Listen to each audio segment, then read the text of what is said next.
Blog Talk Radio.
Groovy. Context of White Supremacy, Gus T Renegade, Justice, and for another program to share constructive information on racism, white supremacy, what it is, and how it works. Thank you for tuning into the broadcast.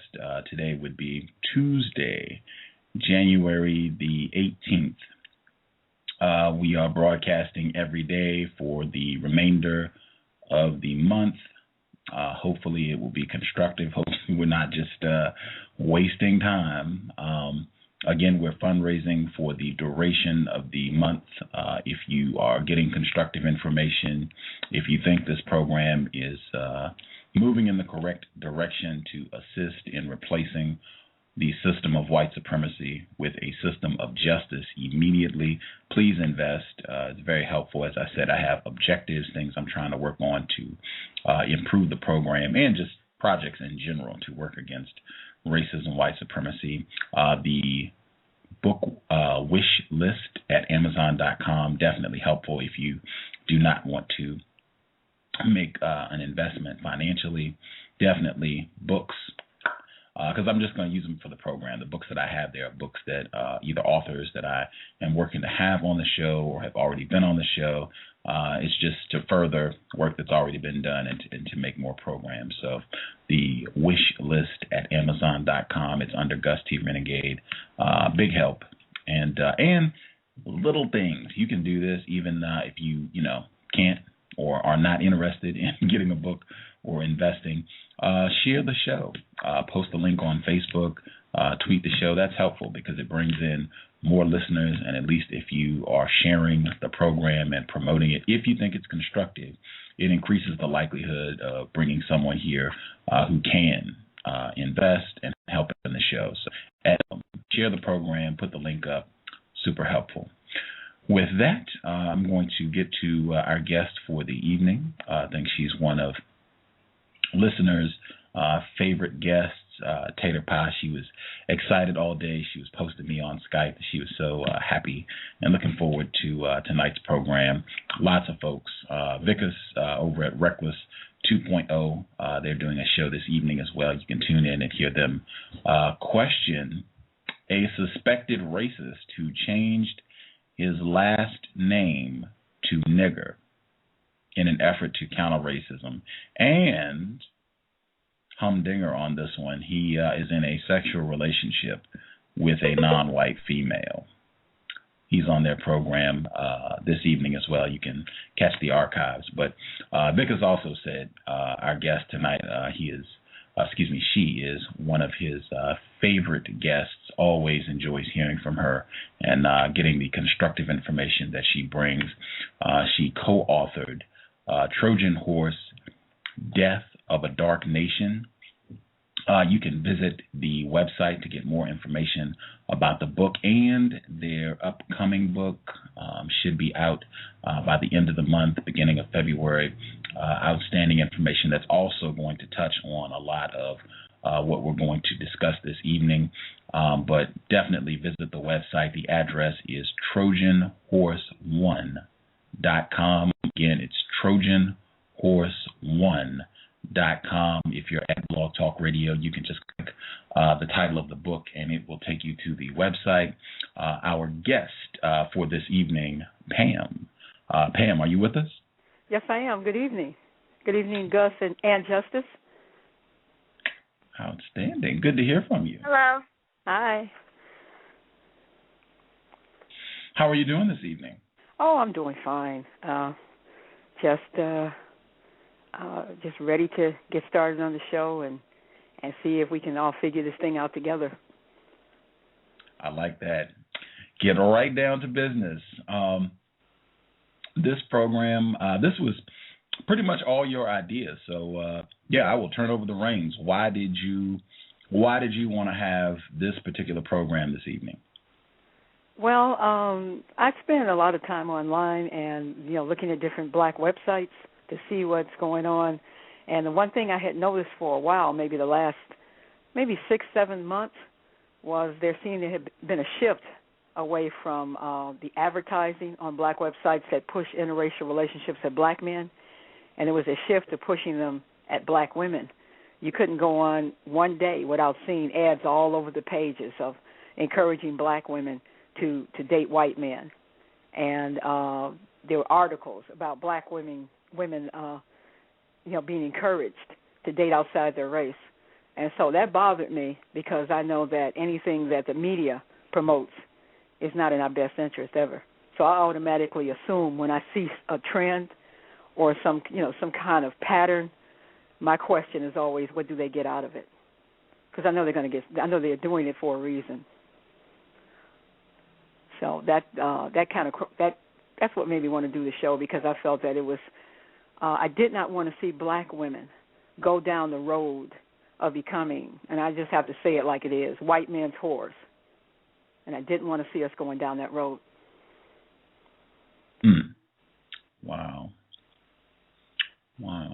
When you say a trend, I know a lot of black people don't necessarily read the paper every day, don't watch the news every day. So for the folks who might be in that category, how prevalent are these stories, news segments on black females and their troubles finding a husband? And just, give us an idea of how prevalent these stories are.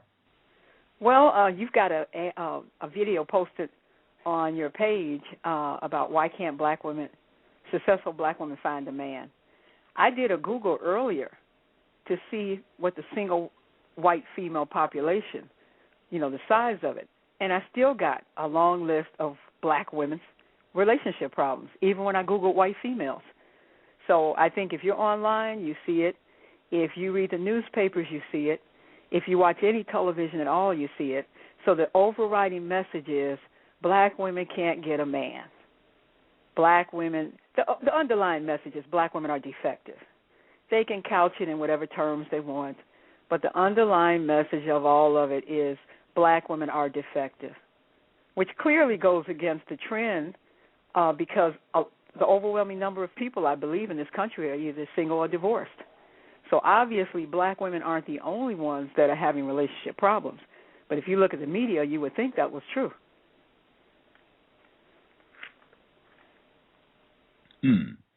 Okay. Now, I will admit, I'm also in the category of folks. I probably need to do a much better job in terms of just being on top of the news. Like Dick Gregory, I remember Dr. Welsing, she was telling a story. She was going to purchase several newspapers, and Dick Gregory, he went and bought 20. Like, I really should be doing a much better job of staying up on the news. But even a little bit that I check, constantly they have got these reports and books, why black females can't get married and what the problem is and how to fix it. I mean, it's all the time. And even I think that's just a greater symptom of the overall battle between black females and black males about who's more to blame, and just that conflict that racist man and racist woman seem to always be heaping gasoline on. I don't know. Do you have any thoughts on that? Yeah, I agree with you. I think who controls the media? The white supremacists do. Why then do they keep putting that message out unless it promotes white supremacy? I think that part of it is the blame game, and we talk about that in the second book. Matter of fact, the whole book is about black male, black female gender wars, how they were manufactured from slavery on up to today, and why they were manufactured. So when you look at it, we come up with a list of the people that are having relationships are not just black people, not just black men, not just black women. As a matter of fact, black people role model our relationships after white people's relationships. So if our relationships are jacked up, and and white people are the role models, then what does that say about white relationships? So when you look at it, a lot of white women are complaining about not being able to find a good man. The white divorce rate is over 50%. Almost half or more of white women are single or divorced. And if white women's relationships potential was so great, why are they raiding the cupboards of black, Asian, Native American, Hispanic, and non-white females?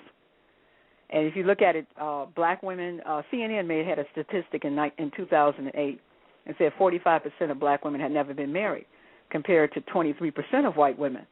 But when you look at the black condition, black rates are generally 2 to 3 times higher than white rates, whether it's unemployment, whether it's foreclosure, or whatever it is. So black women having twice as likely to be never married as white women, really isn't shocking. It's problematic because it sheds light on the problems of us forming relationships and families. But white women do not deal with a male population that's being unjustly incarcerated, unjustly murdered, or homosexualized. So why are they having all these problems? And why are white men buying mail-order brides from non-white mail-order brides?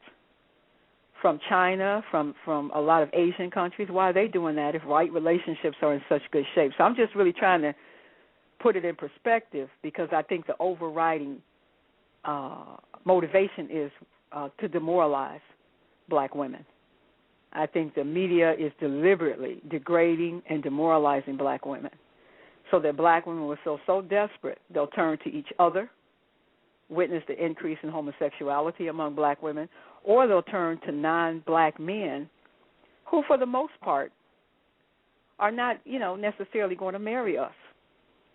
So, I think it just puts black women in a very precarious psychological state, which is the intention.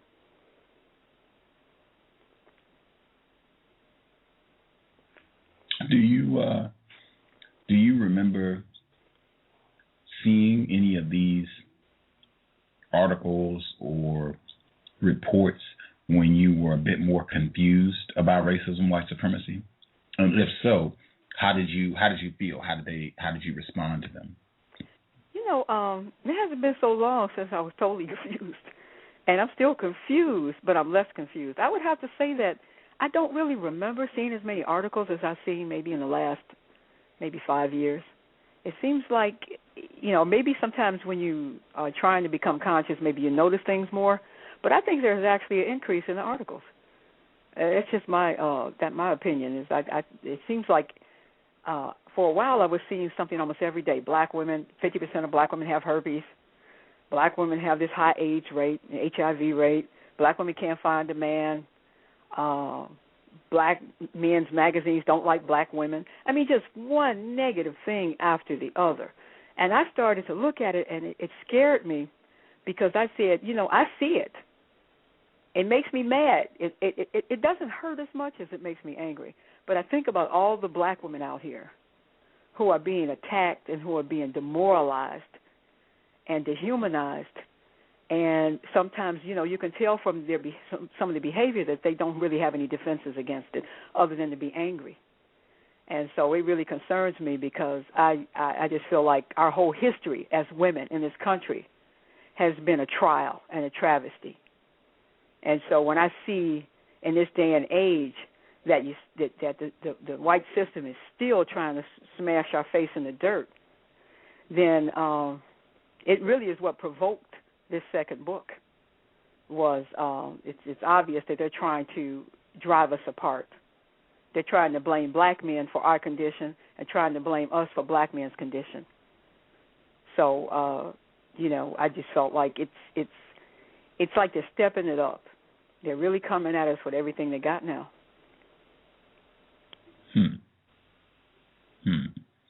Wow. Can you talk a little bit about what is the result once you have mentally ill black females who, matter of fact, I'm going to do two-pronged. What's the result once you have mentally ill black females who've been demoralized and they have been programmed, groomed to be desperate, to think, I'm not going to be able to find a husband. Black men don't want me. They want a white woman. Or what is the result for that black female? Well, the end result, from what I can see, I've seen manifestations of the demoralization. That's why, I take offense when people make fun of sisters who are struggling with their self-esteem issues. You can tell from the hair colors. You can tell from the outlandish weaves. You can tell from the acceptance of degradation as something normal.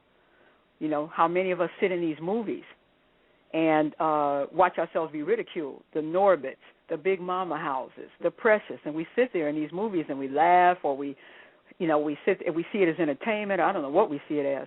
But the acceptance of being degraded is something new for me. I mean, growing up, I don't remember black women being as passive about being degraded as they are now.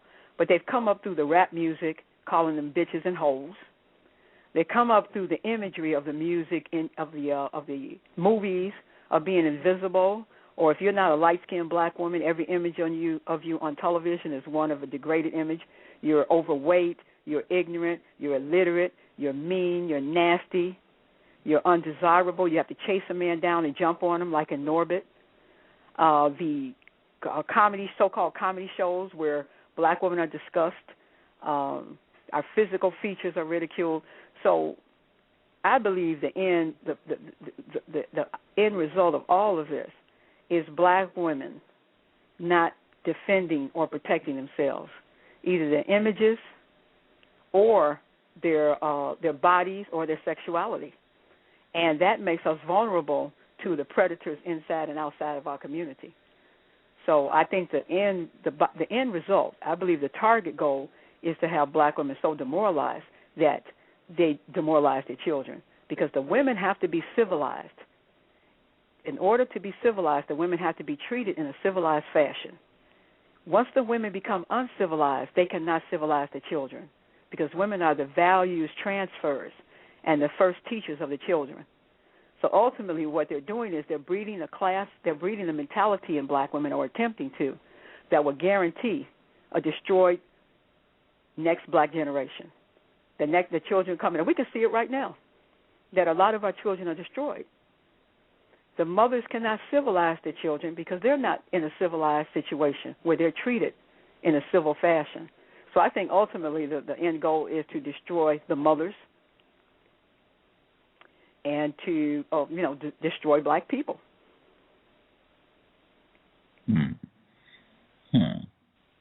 Okay. I said it was going to be two-pronged. Second prong, same question, but what is that result for black males? This demoralization of black females and grooming them to think that they're no black men and they're going to be desperate to find a husband. What is that result for the black male? Well, black men are paying a big price in the relationships. Their attempts to have relationships with angry, demoralized women is very difficult. Men who try to be fathers, if the women are angry at the men, they don't respect the men, they're not going to respect them as husbands and fathers. The boys that are coming up through these households, I've seen women who have serious issues with men take it out on their sons. They will treat their daughters in a civilized fashion, and they will beat and curse their sons. So it affects them. It affects the child, the male, the black male, from the time he is a child up until the time he's seeking to form a relationship in a household with a woman who is already demoralized, who is already angry, who is already blaming the black man for the way that she feels. So I think the ultimate effect on black men is it's very difficult for them to find women that they can form stable families with. And if they can't form stable families, the black man can't build anything, because the family is the foundation of every human society on the planet. I don't care if you go to the so-called primitive countries or if you go to the so-called advanced countries. Every culture is based on the family. And in order for that culture to survive and to thrive and prosper, they have to have a strong family foundation. So it affects black men in terms of black men are not safe because they don't have strong communities. And they can't have strong communities if they don't have strong families. So it affects everybody. And that's why, last night, I think, when we were having that conversation with your guest, Mr. Goldberg, and sometimes brothers will talk about black women's issues as though they have a distance from it. And I would caution them, do not distance yourself from this. This is going to affect you. It's already affecting you. Context of white supremacy. Again, the website, TrojanHorse1.com. You can get the first book, Trojan Horse, Death of a Dark Nation, and you can get information about the upcoming book. Again, you can share the show, tweet it. Think you're getting great information. Share it on Facebook. Justice, if you have some questions you would like to ask Pam, your line is open. Go right ahead. I don't have any questions at this time, but if I do, I will say them. Thank you for coming to me. No problem.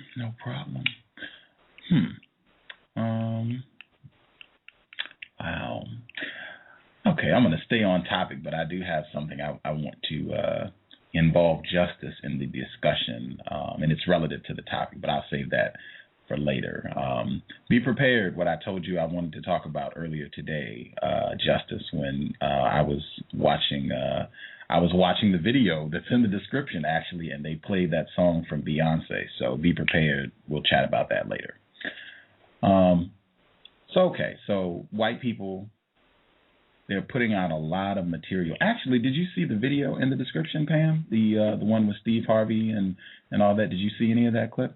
Yeah, I watched the clip, and then I went on YouTube and watched. I think they have it broken down into two parts, and I watched it. But I had seen it before, and so I watched it again so I would be refreshed on it, and it still left me with the same feelings, and that is since when have black entertainers, comedians, TV personalities, actors become the anointed spokesperson for black issues? I don't know. Dick Gregory, Bill Cosby. I don't know. There's kind of a history for black entertainers, comedians, even not just entertainers, but black comedians being at the forefront of so-called civil rights issues. I mean, I don't know. Dick Gregory is still out there, doing his thing, and I don't know. What do you think about that? I think there are exceptions to the rule. I think Dick Gregory. I respect Dick Gregory, but I think he's the exception to the rule. I think when I listened to that clip, I thought to myself, who's going to walk away after listening to this with a better understanding? When white people discuss white issues, they don't bring out Conan, what's his name, Conan Bryant or whatever his name is. They don't bring out Chelsea from Chelsea Tonight. They don't bring out, what's the guy that makes all the crazy movies that used to be on In Living Color? I mean, they don't Jim Carrey? Yeah, they don't bring Jim Carrey out to discuss the serious problems affecting the economy. So, it seems as though, when it comes to black issues, well, of course, they bring out people who they know aren't, let's be for real, they're not deep. They're not going to bring out Dr. Wellsing or Mr. Fuller or Dr. Haki Mahabuti or Dr. Baruti or Brother Abdullah Johnson or counter-racists like Ed Williams or Josh Wickett or Gus Renegade or anybody who has put thought and hours and hours and hours of thought into what they believe and their opinions about what ails black people and how to fix it. Well, of course, I know they're not going to put them on television. They're not going to get an invitation to Dateline. But I personally do not consider a comedian, a TV actor, or anything as the best people. They have a right to their opinion, but they're not the best people to discuss it. Like Chris Rock, who did that documentary about black women's hair. I mean, it seemed to me it was more of a mockery than it was. It didn't get to the root cause. I don't believe he really talked about white supremacy at all. And I don't really see the difference in the black woman's hair problems and the black man's hair problems, because it wasn't so long ago that brothers were wearing conks and perming their hair super fly and jerry curls. And now a lot of brothers, they cut it real close. And I asked the brother, I said, why y'all cut their hair so close now? I mean, I like it a little natural. And he said, because it's too nappy and it's too much work to take care of. So black women aren't the only one with hair issues. It's just that brothers can get away with not having hair. We can't get away with not having hair. So when as far as Chris Rock making a documentary, I just thought, I just couldn't go with it. And it was shallow to me. And other than the part about the amount of money that black women spend, yeah, it's true. It's really terrible. But did that make one sister stop spending money on her hair? Because she doesn't even understand necessarily why she's doing it, and she won't understand after watching Chris Rock's documentary. So you can put people down and say what they're doing is stupid, but that's not constructive, because you got to get to the underlying emotional issues and help them find other ways to validate themselves. But ridiculing people and making them look foolish on the national platform doesn't help anybody.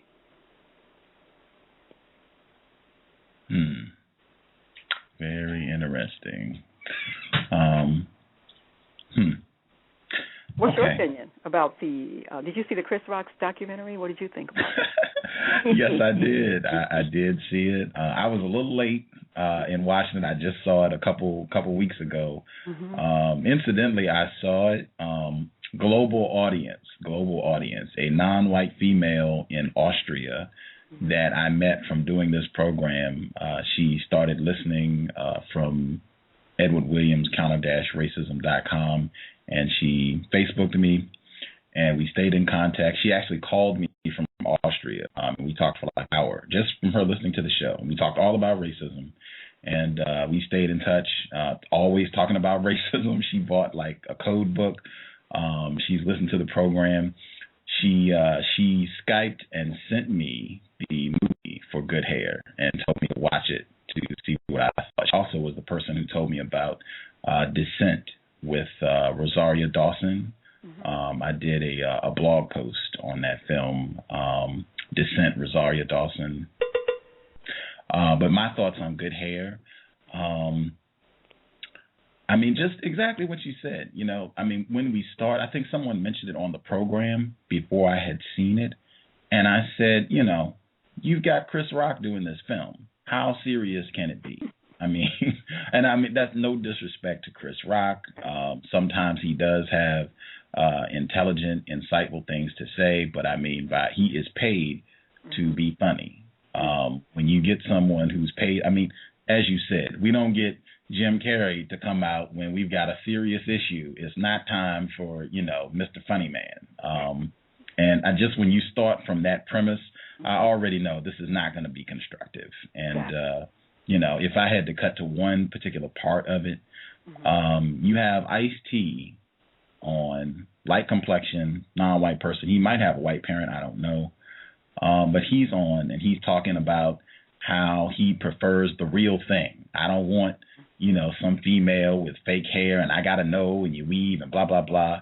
And, he's married to a white person, or he's, in a sexual relationship with a white person, and he is known for being in sexual relationships and flaunting, the essence of a trophy female who is very light complexion with long, straight hair, if not white, as close to white in physical features as possible. And cherry on top, he's known for himself wearing straightened hair for most of his adult life. So to have him in this film and he's not talking about his own issues and him being a male and his own hair problems, much less making comments that would suggest to be making fun of people who are suffering from mental illness, just not going anywhere constructive. This is just all laughs at people who are suffering from racism, white supremacy. That's my thoughts. Good hair. I agree. And also, when I've seen pictures of Ice-T's wife, and I would not be surprised if she wears a weave. Because quite a few white women wear weaves, as a matter of fact. So whether she wears one or not, I think the whole gist of it was to say that on a global platform, I want the real thing. Well, what does that really mean? You want the real hair, or you want the real woman? What are you really insinuating? And if you look at those people people like Ice-T, they are rewarded with TV shows. So, as a matter of fact, as soon as I saw Chris Rock on the Oprah show, I knew what time it was. I didn't have to see the movie. I knew what time it was. I knew if Chris Rock had really been trying to, he may have tried, but if Chris Rock's documentary had really been effective and really addressed the real issues, he would have never made it on the television screen, and he would have never gotten the support of Hollywood. So as soon as I see a black movie, black film, black TV show, black special that's on major network television or in the Hollywood distribution I know right then and there it's promoting white supremacy. I don't have to look at it. I don't have to think about it.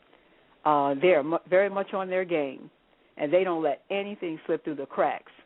You're not going to get anything constructive for black people on the Oprah show or on anything that major media. So that's just my litmus test.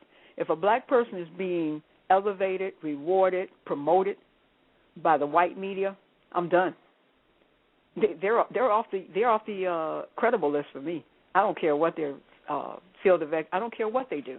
When Bill Cosby came on, and they kept giving him interviews and airtime, and I listened to what he had to say. Even before I listened to what he had to say, I knew if it was going to be about black people, it was going to promote white supremacy. I just took that for granted. And sure enough, it did. Blaming poor black people for being poor and black is essentially what he did. And that's why the white people ate it up. And I ain't going to say nothing about Bill Cosby. I could say a lot, but I won't go there. But I could say a lot. He's got a closet, lots of skeletons. He needs to cool out. I know if you dig way back in the archives, Dr. Kenneth O'Reilly, he wrote the book Racial Matters, the FBI's secret file on Black America. He was on the program in April of 2009, and he said that one of the folks who recommends his book is Bill Cosby's wife, Camille Cosby. He said that after the death of her son, and there was some rumor or report that he, when he was killed, he was rendezvousing with a white woman, was with a white woman, some rumor of sexual intercourse between Mr. Cosby's son and a white woman when he was killed. But after her son's death, that she recommended that everyone in America read Racial Matters, the FBI's secret file on Black America from 1960 to 1972. So, you know. Wow. Okay. So, to the back to good hair. Not even really good hair, but just back to this whole. It's psychological warfare with good hair and with all of these news stories.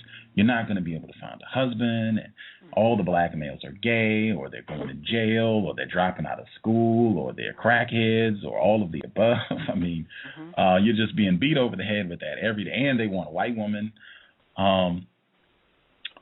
With regards to, or I guess even before I get to that, because I do want to say, if I was more confused, this stuff would be having a huge impact on me. Like, I would just be accepting all this is true.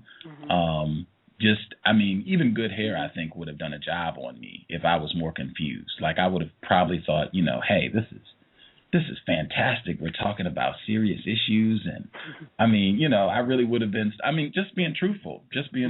Like, I really would have been suckered by all of this. The Steve Harvey video that's in the description. Like, oh my gosh, I really would have. I would have been one. They got like a whole room full of people. I would have been right there with them. Don't you think that's true, Pam? Oh, absolutely. If you don't, if you are confused about what they're trying to do to you, it's easy to get caught up.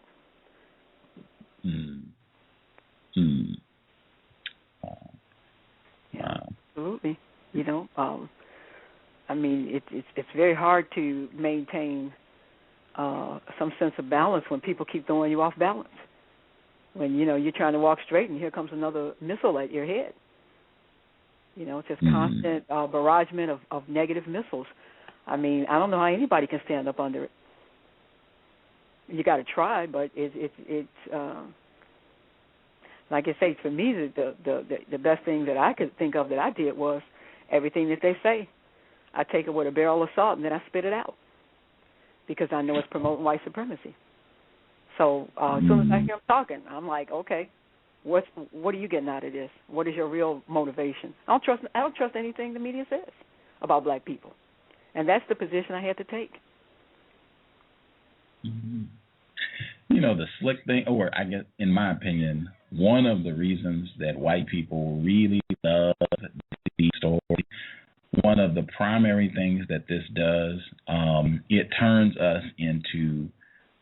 it really turns us into a supporter of white supremacy by directly turning our focus on other non-white people, meaning the people who are most to blame for all of our problems, white folks, racist man, racist woman, they are the problem. White people, they are the problem. Like in the video, I don't know if folks watched it, but it starts off and it's saying, who's the problem? Who's to blame? Black males, black females. And I was just like, white people. It's white people. Why are we not, that's the whole issue. That's what's messing everything up is white people. But and it's just so beautiful because white people, it's almost like they can just give it a nudge and inertia will take over and we'll brawl, and knock each other over the head for years about this. Do you want to comment on that? Oh, I totally agree. Of course, if anybody on that stage had said, who's the problem? And they had all looked at each other and said, white people, they would have killed the camera. So it's no way in the world. They like to pit black people against each other. They'll take a conservative black person and a so-called not conservative black person and put them on a Fox show or something like that and let them go at it each other. They do it because it takes the focus off of them. They also do it because it's entertaining. What they're looking at is two confused people fighting each other. And all the time, they're the ones pulling the strings. So whenever I see black people given a national platform, I know nothing's happening. So I just automatically assume this is entertainment for white people. And I know nothing constructive is going to come out of it. So when I see how much they like to have us clown against each other and they find it entertaining, then I have to look at every time they put us on TV. It's a joke. You know, because I mean, why would they? They're smarter than the people that they victimize, because they're not going to spend their money and use their airwaves to expose themselves. Why would they do that? They'll let you just, you know, sit there and fight each other, and they walk away. Matter of fact, the whole interracial thing, they come out ahead on every single level. Black people have to bring more to the table than a white person. A white person can get a better quality white person than they can get a white person. You know, a better quality person in a black person than they could ever get in a white person. So when black men and women fight each other, who winds up winning? The white people. You know, so it's everything that they promote is for their benefit. And them getting us to fight each other is for their benefit. And one thing I've noticed, and this is just my opinion, I can't prove it scientifically, but it seems to me the more interracial dating black people have done, the worse our communities and mentalities and families and economic situation has become. I think there's a direct correlation between interracial sex and black people literally deconstructing on every level, you know, economically and everything you can think of. Because you're not building anything. You're not secure. You're not more secure. You're less secure. You're not more mentally stable. You're less mentally stable. You're not more unified. You're more disunified. So you're looking at a country where even the immigrants come over, and I don't compare us to immigrants because they're coming over voluntarily. Their situation is totally different than what we were forced to endure for 500 years. But even they come over there, they have unity. That's why they can build open stores and have relatively safe and sane communities if the white supremacists don't interfere, because they have unity. They have family. They have a foundation of a family and a culture. So the more that we divide and separate ourselves with this interracial thing, the weaker we get. And I've watched black people, even educated black people, losing jobs left and right, losing homes left and right. And really, when you look at it, the interracial thing has done nothing but make us weak.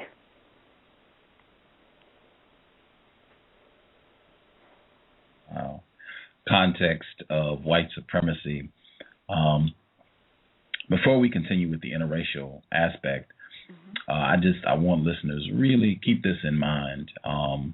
As Mr. Nero has said, white people kill black people for fun. That is a deep part of white culture. If you go get that book, Without Sanctuary, and or if you can catch the exhibit, which is even better, where they have postcards from lynchings. I mean, this festival atmosphere that goes with practicing white supremacy is a deep part of white culture. Enjoying the confusion of victims is, huge for white people. That's a big part of their ego trip. So keep that in mind when you see things like, good hair. Really, like you said, anytime you see black people on television, just kind of keep that in mind. When you see Tyler Perry or Good Hair or any of these films, even these conversations on how bad the dating options are for black females, keep that in mind, because when I watched the clip, I could only get through about 3 minutes of it, and I was just like, this is really hard to watch. Like, white people are really it was almost, when I saw the white male at the beginning and he's like announcing this clip, it was like I could tell he's having to work really hard to stay serious. Like, it's like he just wanted to be like, oh my God, look at these niggas about to come on. Bill, you got to come watch. That's what it looked like. He was having to really struggle to stay like serious and composed. Like, yes, these black people are going to have a serious dialogue about their troubles. Like, yeah, it was just hard. It was very trouble. It was real difficult for me to even get through 2 minutes of it. I had to pause, take a little break, shake my head. It was tough viewing. The hidden, or it's not even really hidden, manipulating with this social engineering, you're not going to be able to get a black male. You're not going to be able to get that black husband. How about a white guy? That is. I mean, it's either it's there indirectly or directly. Can you talk about that aspect of this social engineering? Oh yeah, the message, the overt message is, well, white guys are waiting. The reality is, the vast majority of white people, male and female, marry white people. Only I think the latest statistics I saw were 2009, 9% or less. I think it was about 9% of white people marry non-whites. So that's 91% that marry within their own race.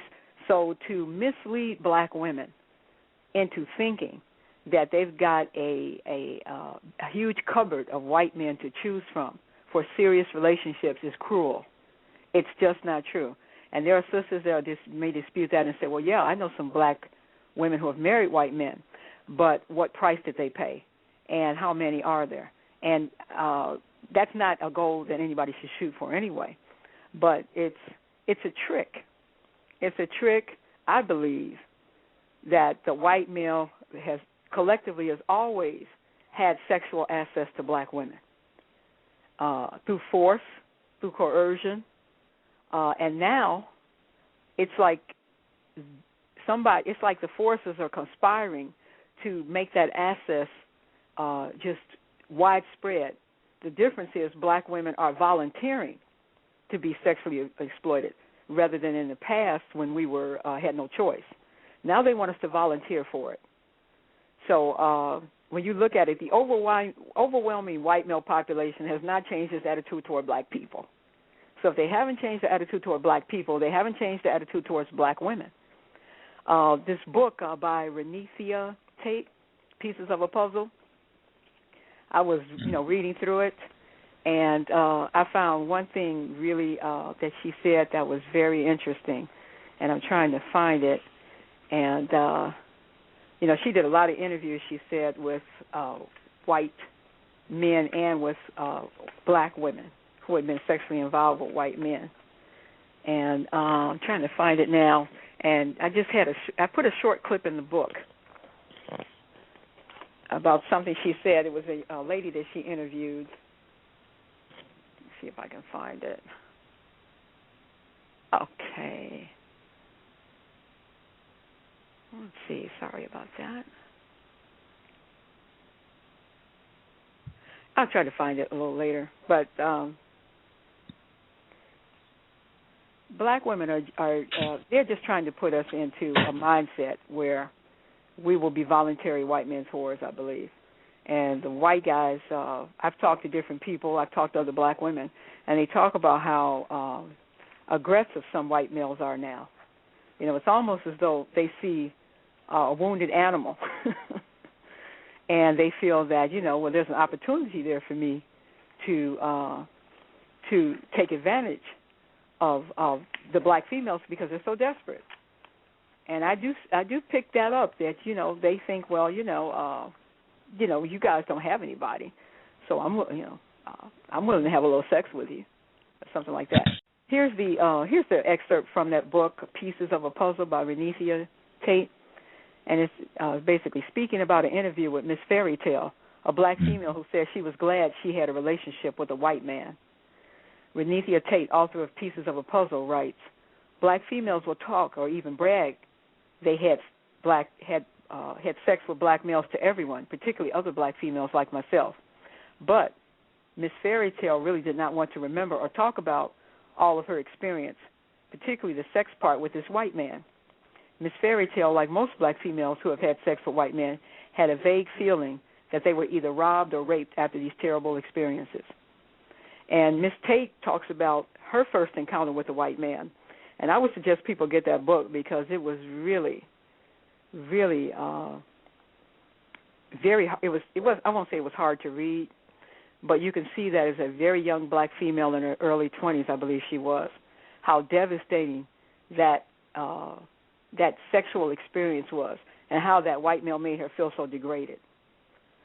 So I think that it is really important for black women to understand white supremacy and how it's and the game is running in our heads against ourselves. They got us thinking that black men don't even want us, but the overwhelming majority of black men marry black women. There's an increasing number of black men who are marrying outside their race, but they are also confused. They may be irritating, but they are victims, and the real people who are causing the problems are being overlooked as black men and black women battle each other and blame each other. So, that's really got to stop.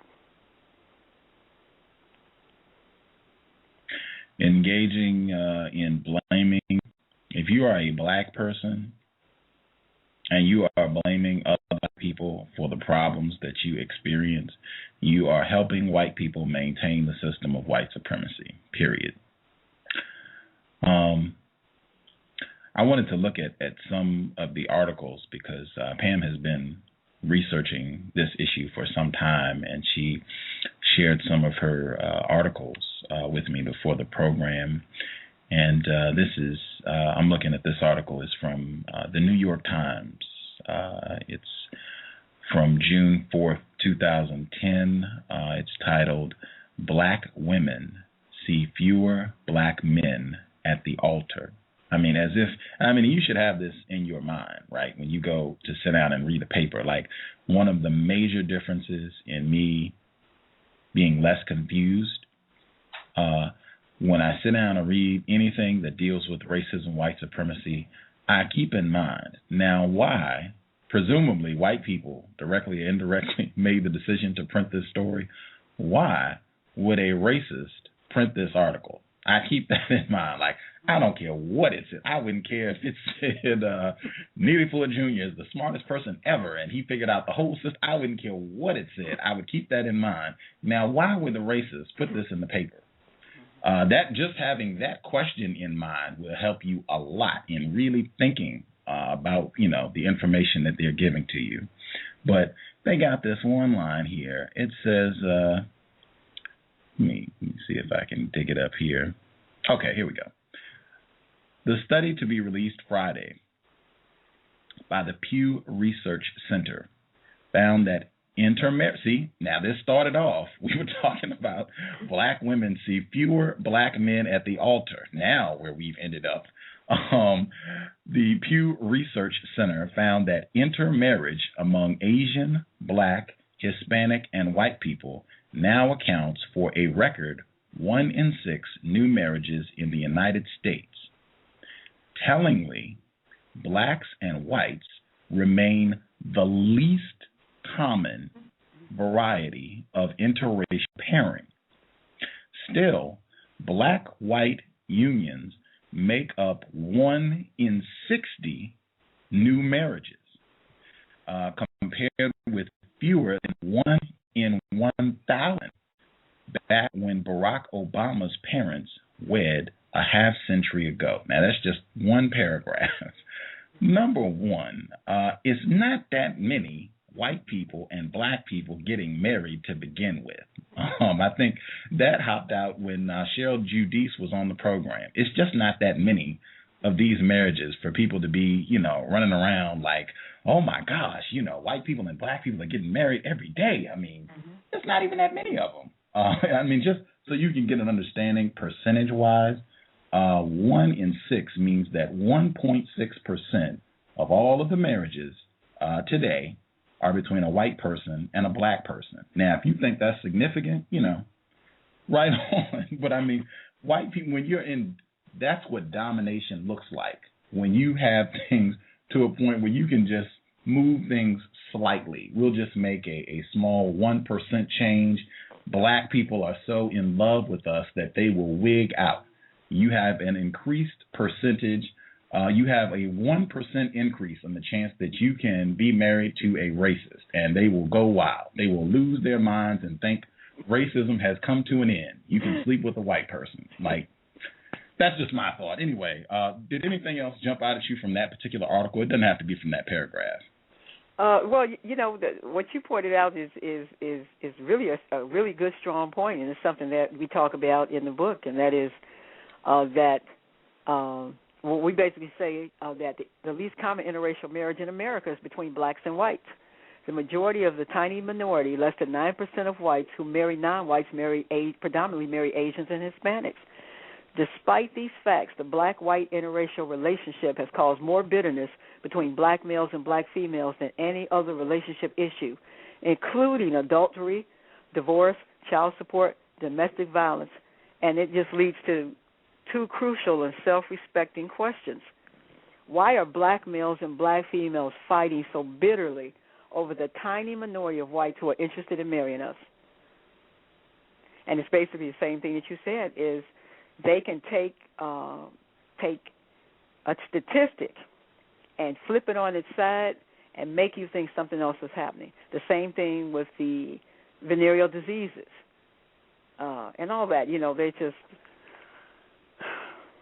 All I know is I believe that black women are seeing these articles and these TV shows, and it's having its desired effect, and that's to destroy the potential or the possibility of black males and black females coming together. Because even black women who are married to black men still have issues with black men because of all of the negative information that we have been fed about black men all of our lives. So being married is not a solution to most to the black male-female problem, because we're taking these issues, these unresolved issues, and misfacts and misstatements and lies and confusion to that marital table. So just getting married is not going to solve it. We have to figure out what happened between us and why it happened. And that's what the second book is about, is going back to the beginning, because you can't start in the middle of a problem. You got to go back where it started. And we did our best. And I guess our readers will let us know if we succeeded in going back to the beginning. And the beginning was always white people.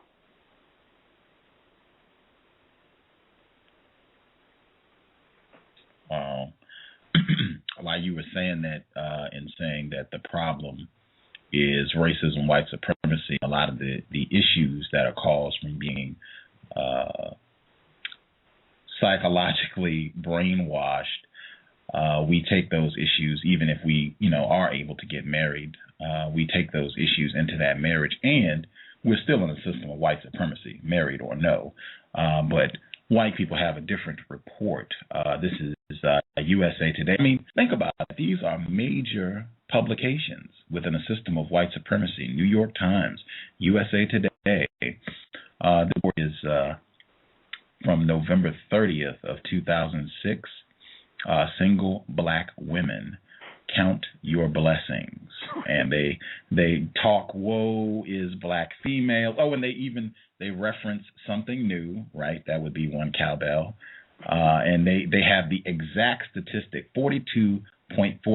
Now, I just thought, now that is just absurd. Now, I mean, you got it down to 0.4% I mean, just things like that, where they try to give this impression that they have it so precise. Like, that's just real suspicious to me in a system of white supremacy.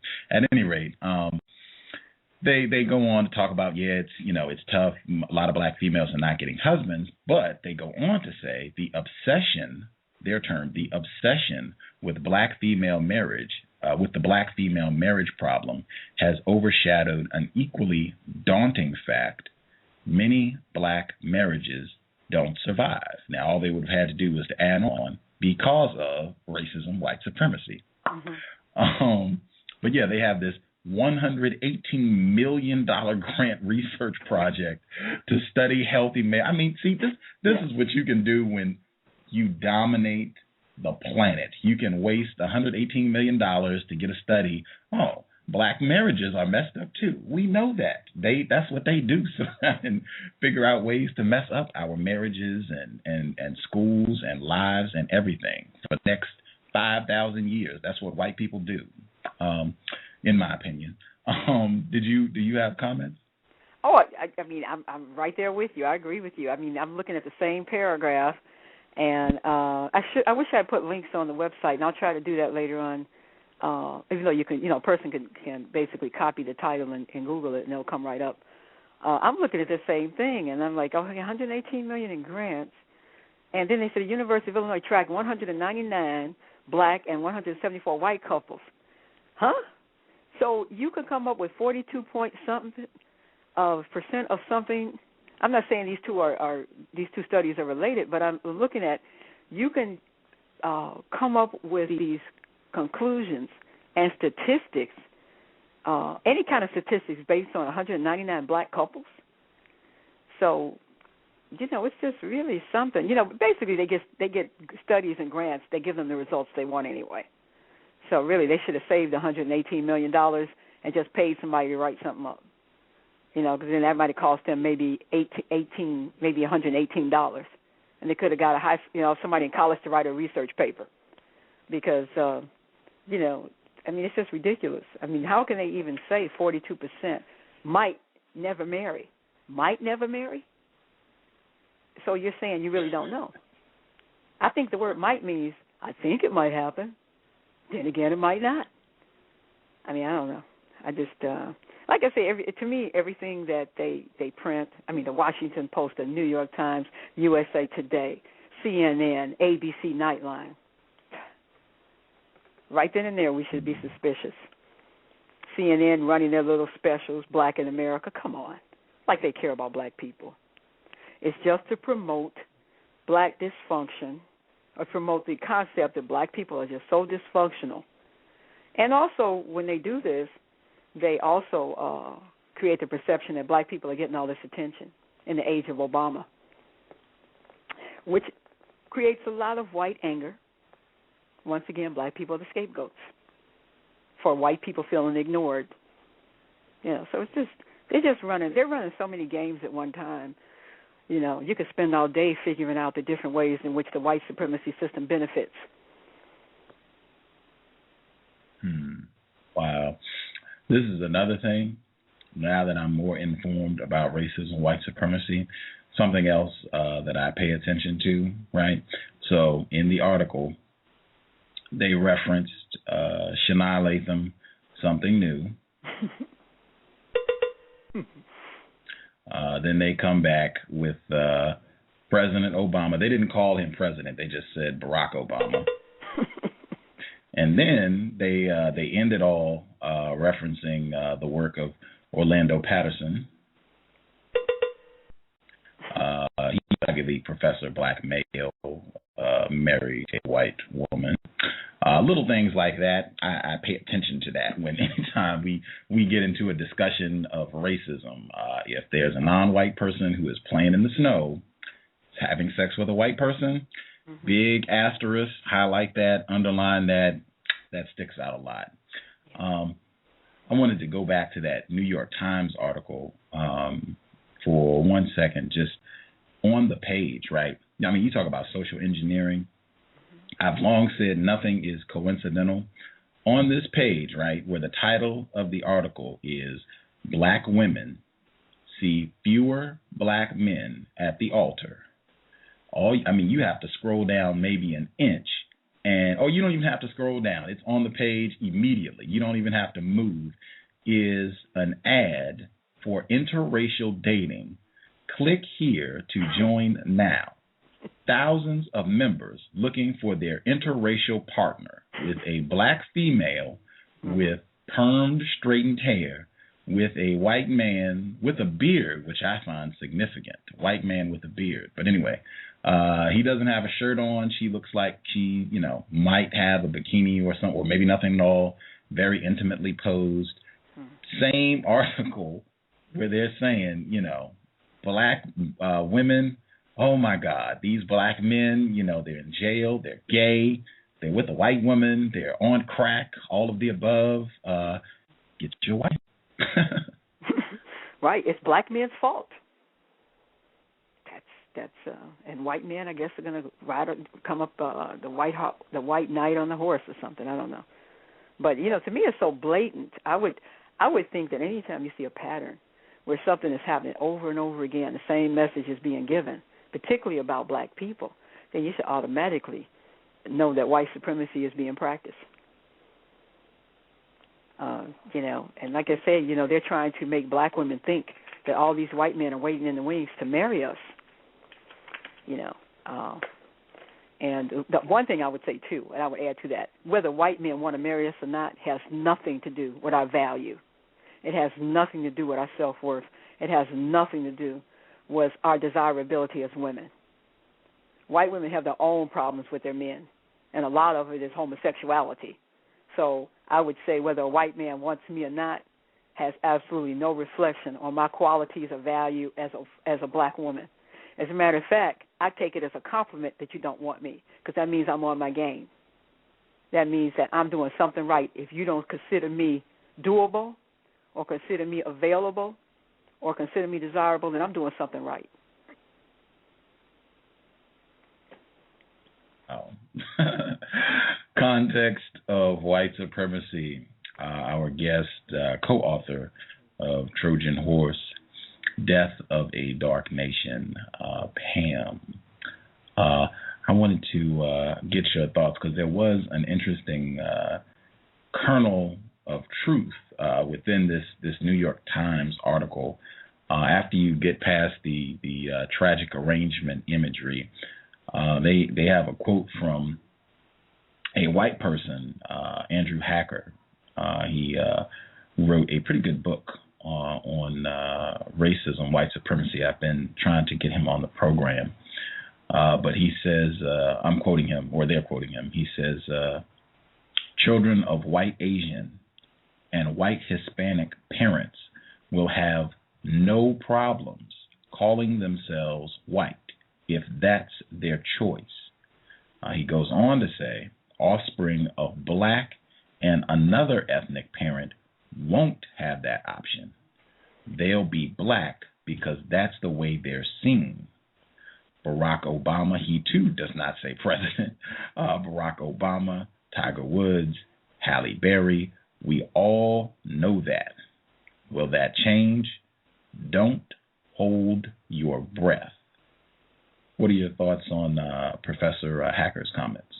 I read his book, too, a long time ago, and I thought it was good from what I remember, me being totally more confused than I was. I wonder what I would think about it now. But I just find his statement very revealing about him. Am I to assume that the children of white Asian and white Hispanic parents are luckier because they'll be able to call themselves white? The offspring of black and another ethnic parent won't have that option. They'll be black because that's the way they're seen. Is that supposed to be a bad thing? That's what it sounds like. And I do find it interesting that he doesn't say President Obama, because I think when they refer to Bush, they say President Bush, former President Bush. So he may be revealing some of his own skeletons, because he's making it sound like that's the problem, that you won't be able to call yourself white. So, I would say it is, unfortunately, under these conditions, it is a disadvantage to not be able to classify as white. I would say that is, unfortunately, a true statement. If you have children and they are not able to be classified as white, that is regrettable. Unfortunately, under these conditions. Yeah, I guess I can see your point. That doesn't mean they won't try. Oh, for sure.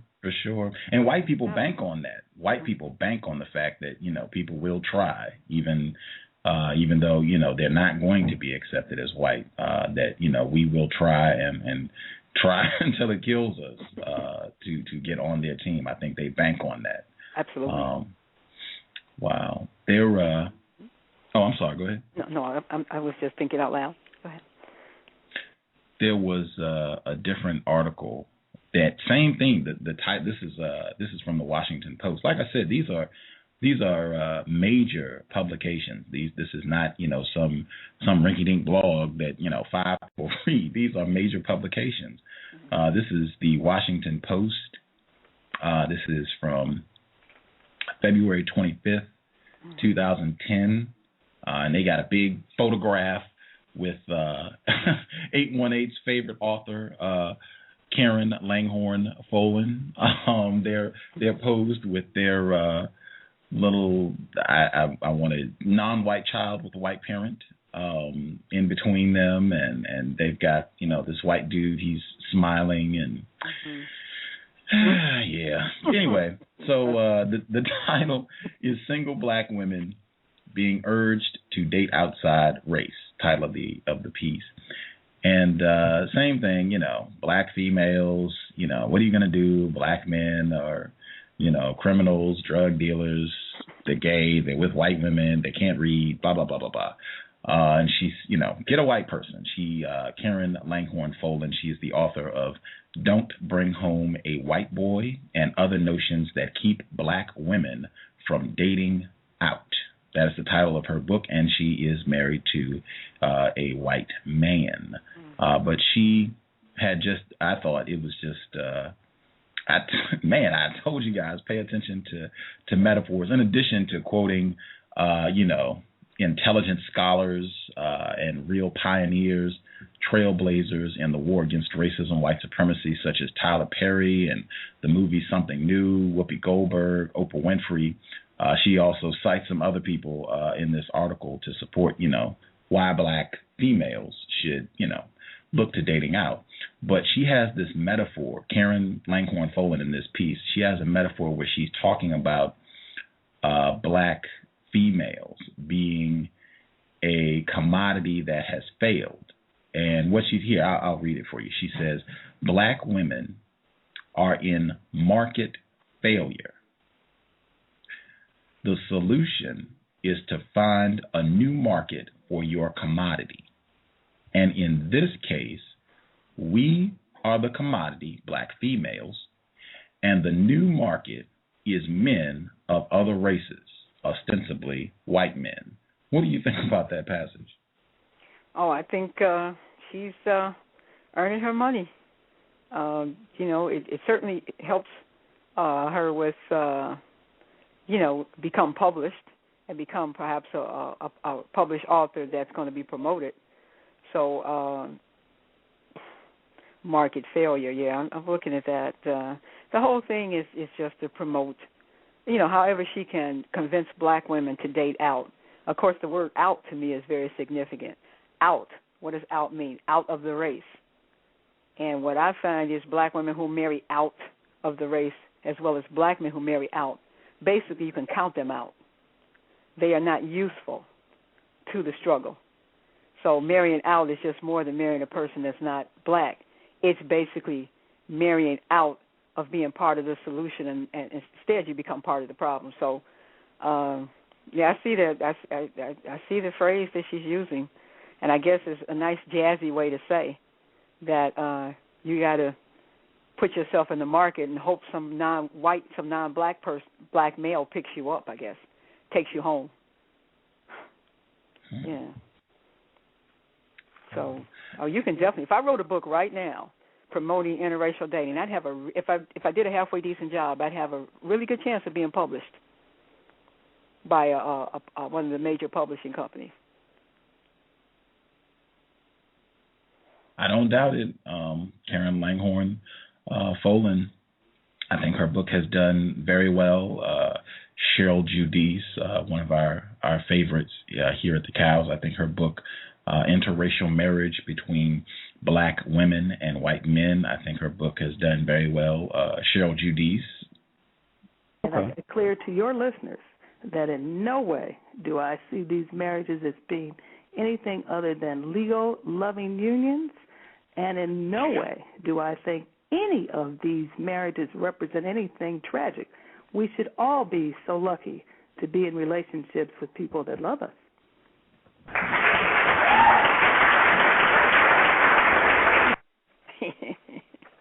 Context of white supremacy.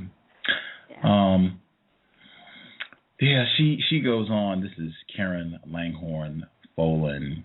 She goes on to say, I guess, in preparation for a black person, or maybe even a white person, who would dare to challenge her quest to promote these tragic arrangements. She says, "Stop listening to your girlfriends. Forget about the brothers calling you a sellout. Get over those old images of slavery and stop blaming every white man for sins perpetrated by others." What do you think about that one? Oh, it's just a nice sound bite, you know. It's who knows what she says privately. It kind of reminds me, I wonder what advice she would give to the black female caller to the Dr. Laura show, who had to call up another white person to complain about the white person she was married to. And I've seen it with my own eyes. I have witnessed it. I've heard about it. These black women in these relationships with white men. In my opinion, this is just my opinion, but I feel that first of all, the white male in general is not going to marry a black woman like me.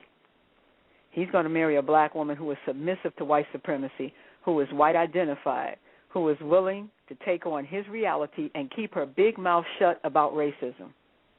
I had a neighbor years ago, white guy that lived down when I lived in an apartment building in a suburb. He was my neighbor, and we became acquainted and stuff. We'd run into each other on the street, and we get in conversations. Well, one time he was engaged to this black woman. Before I moved out of the area, he became engaged to this black woman. And from what I understand, they're still engaged 15 years later because his mother didn't want him to marry a black woman. So to make a long story short, he asked me one time, he says, well, Pam, how come, we talk, me and him used to, I get into these, I just say, I basically was very, very blunt with him and would say, pretty much what I wanted to say. And so he said, his lady's name was Sharon. He says, me and Sharon, we never have these kind of conversations. And I basically told him, well, that's because she's afraid to let you know what she really thinks. So I've seen this in my family. I've seen this with other couples. The black woman, I don't care how dominant her personality is, when she's with that white man, she better submit to white supremacy or that marriage will not last. He does not want to hear about race. He does not want to talk about it. So I think there's a huge price that black women pay and non-white people pay when they become involved with white people. And I have, you live where he wants to live. Matter of fact, a young man told me a story about somebody he knew who was married to this white guy. And basically she had to live the life that he wanted, and she was very unhappy. My sister had a black female friend married to this white doctor. Everybody thought she was so lucky. She was miserable because the thing is that you're submitting. Even if you don't understand white supremacy, I think it kills your spirit, male or female, to be with someone who does not respect your reality and who expects you and demands that you you pretty much just put your reality in a closet so that they're comfortable. We have something in the book that we talked about there's a lot of myths. So we go through the top 10 interracial myths in one of the chapters. And one of the myths is a lot of black people think that a white person who is in an interracial relationship with a black person cannot be a racist. So we came up with 13 ways, or should I say 13 reasons, of how white people benefit by being in 13 hardcore reasons some whites pursue interracial relationships that have nothing to do with love but have everything to do with race, racism, white privilege, and white supremacy. And reason number 12 was increasing white self-esteem, false ego, at the expense of their black partner. So basically what we're saying is that it is common for a black person in an interracial relationship to make disparaging comments about other black people. A lot of times they're white identified and self-hating. And the white people know about their black partner's issues, but they may view it as a self-hatred the way you would view a handicap or disfigurement like the elephant man. And this personality disfigurement of the self-hating white identified black person may cause the low self-esteem white person to feel superior by comparison. Rather than helping their black partner put themselves in a better psychological place where they can be self-loving and self-respecting, the white partner often ignores or exploits the black person's mental illness because it guarantees that the black partner will remain submissive to white supremacy and to the whims of their white partner. So here she's talking about the relationships are so loving, But if the relationships are so loving, why is it that this white person does not want that black person to be in a better position? Why is this white person really, if they really love them, they would be fighting white supremacy. They would be opposing white supremacy. They would not want their partner to ignore their reality. They would not expect their partner just to grin and bear it. That's not love. So anybody that loves you does not want to see you hurt. They want to see you psychologically healthy. So I just think a lot of times, particularly for black women or white men, because white men are not going to adapt to your reality. You're going to have to adapt to theirs. Wow. And become sicker. And I've watched it happen within my family. I've watched it happen with other black women. They become very, very, very confused. And I have not met one yet that wasn't confused. Because it's mandatory, you know. Since we have, Justice, she's on the line, young, non-white female. We have Jewel, 7-year-old non-white female, black female. She was on the program not too long ago. Hopefully we are generating more and more younger listeners. What would you tell younger non-white females in order to prepare both for the psychological onslaught from these articles and Precious and this good hair, all of this stuff? What would you tell them to prepare them for that? And just, truthful information about their prospects for dating under these conditions. What would you want them to know? Well, the biggest thing I would advise is, to take advantage of some of the great information out here, and you have to increase your understanding of white supremacy, because like Neely Fuller said, if you don't understand white supremacy, then everything else you think you understand will only confuse you. So you have to increase your knowledge of how white supremacy works and understand the history of black women. I would say also, don't rely on the grammar schools or high schools or colleges. Seek out those scholars who spend a lot of time and energy trying to understand the system of white supremacy. So I would say first to be educate yourselves. Learn how the system of white supremacy works to the best of your ability. Protect your brain. Protect your mind. Don't go and see these movies that degrade you. Don't go to the Precious and the Norbits and all these other shows, like on the reality shows where they constantly show black women picking white men, but they never show white people picking black people. So protect your mind. Don't expose your mind to everything. If you're listening to music that degrades you, turn it off. Don't let anybody degrade you. Don't listen to anything. Don't spend your money with anybody or anything that degrades you. If you're talking to a male, to a man, or a boy, if he comes to you incorrectly, use that as an opportunity to educate. If he refuses to be educated, stop talking to him. So I would say protect your mind, but put something in it. A friend of mine, he calls it getting fat on your head. Get some fat on your head, because that will insulate you and protect you from all of these arrows and slings that are going to come at you. Because I'm telling you, once you start to understand how the system works, you will start to see how it works. Things will start making sense to you. And I would also say that be very careful with your body. Stop having sex with people that stop having have sex with people that don't have your best interests at heart. Maintain control and respect over your body. And that all goes in protecting your mind. So I would say, I don't have any magical solutions. I mean, I had to learn the hard way, but hopefully, these talk shows and the books and all of the dedicated people out here, perhaps they'll reach some of the young people so they don't make the same mistakes.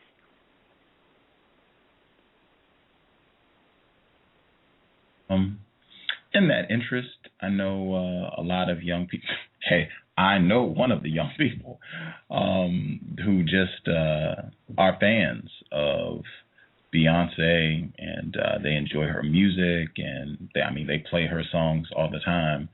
When I was preparing for the program today, in the video that's in the description, the ABC Nightline feature, there was a short clip where they were playing Beyonce's Single Ladies, and Justice likes that song, and which that's not a crime. No worries. But the video, I was watching the video, and I don't see a lot of music videos these days, thankfully. But I was watching it, and the hair, that was one of the first things that jumped out. Blonde hair. There were 3 females in the video, and Beyonce had blonde hair. The other 2 females had straightened hair. I believe one of them might have also had hair that looked like it could have been colored. But it stood out. And then the gyrating, I had that commercial in my head of Beyonce doing a very similar sexual dance with a white person looking at her. It was a very different experience to see that video with a deeper understanding of racism, white supremacy. And I said, Justice, do you think this video is constructive? And she said, well, I'll ask. We can do it on the show. The video that we were watching, the Beyonce Single Ladies, do you think that's a constructive video, Justice? No. Okay. Why do you think it is not constructive? Because the 3 females in that video, they didn't they were just dancing inappropriately. Like when I was younger,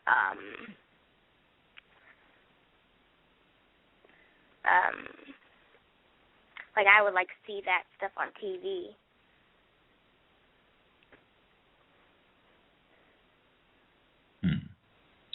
Do you remember the other song? Because I told Justice, be correct. I told her that they play a lot of songs that are not constructive. Some of them are downright destructive, that they just play all the time. So, I mean, it just happens. You hear the stuff 8,000 times, so you end up enjoying it because you've heard it so many times. That particular breeds a familiarity. But I told her that there are songs that I also enjoy that are not constructive. So I said, I'll play you a song that I like that's not really constructive. Now, I had to strain just to think of a song that would be halfway appropriate for an 11-year-old. So I finally found one, which even this one is kind of but I said it's not constructive. So I played the first 60 seconds of C.O.W.S, her song Milkshake. And she said, oh, I already heard that. I already heard that. What can you I don't like that one either. Okay, but she likes the Beyonce one. She likes that one. She did not like the C.O.W.S one. You said you heard that one, and you were talking about what happened at your school. Could you share that part? Sure. There was these. I think it was 3. It was 1 white male and two black males that were dancing. I was there, my 2 friends were there, and they were they got their hands and they were singing part of that song. They got their hands and they started dancing, and they put it on part of their body, and then it seems like that they were making fun of us, me and my 2 friends and other black females. And so I was like, okay, that's just crazy. Now get away from me. And I mean, that's just really ridiculous.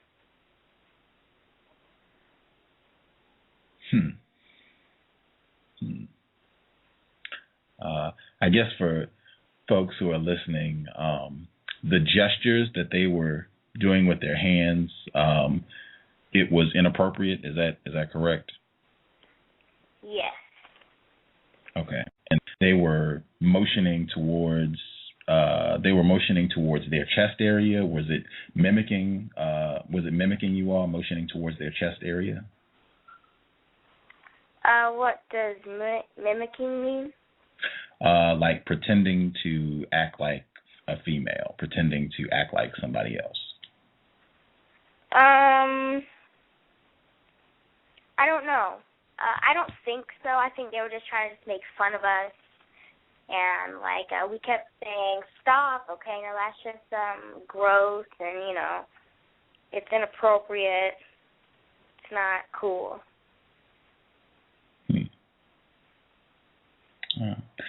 And this is to Khalees's milkshake, these inappropriate gestures and what have you. I guess to link this to what we were talking about, this degrading of the black female that's happening on all fronts in the system of white supremacy, I was thinking, I think white people have used Beyonce's entire music career to support the system of white supremacy and to degrade the black female image. I was thinking she was in the film about Etta James, and she had this makeout scene with Adrian Brody. And I was like, wow, Adrian Brody, in addition to he's the same white guy that kissed Halle Berry at the awards show. That was Adrian Brody. He did the same thing to Halle Berry, and he was in the film with with Beyonce and Etta James, the film about Etta James' life, where they had their sexualized scene. And just that hair. I mean, from the discussion yesterday, that hair is an important one. I think that qualifies in all to itself. Having a consistent image of her being, this standard of beauty, one of the few non-white females that you will see on the cover of a magazine or on TV or videos, and she's consistently got that blonde hair. I mean, that is, I'll just stop right there. Yeah. What are your thoughts on that? We have a chapter in the book called Why Black Female Entertainers Must Wear Weaves That Look Like Weaves. I think that absolutely Beyonce is used to promote white supremacy. And you'll find that a lot of the black women, for example, I remember on Tyler Perry's Why Did We Get Married To, the singer, Jill Scott. She came out in this really beautiful dress. It was on a TV Guide show, I guess our show about his new movie. She came out in a beautiful dress, in a beautiful natural. But as they were showing the her film clips in the movie, she was wearing this unbelievable weave. And I thought to myself, why couldn't she wear a natural in the movie? Then again, of course, I knew why, because that would not promote white supremacy.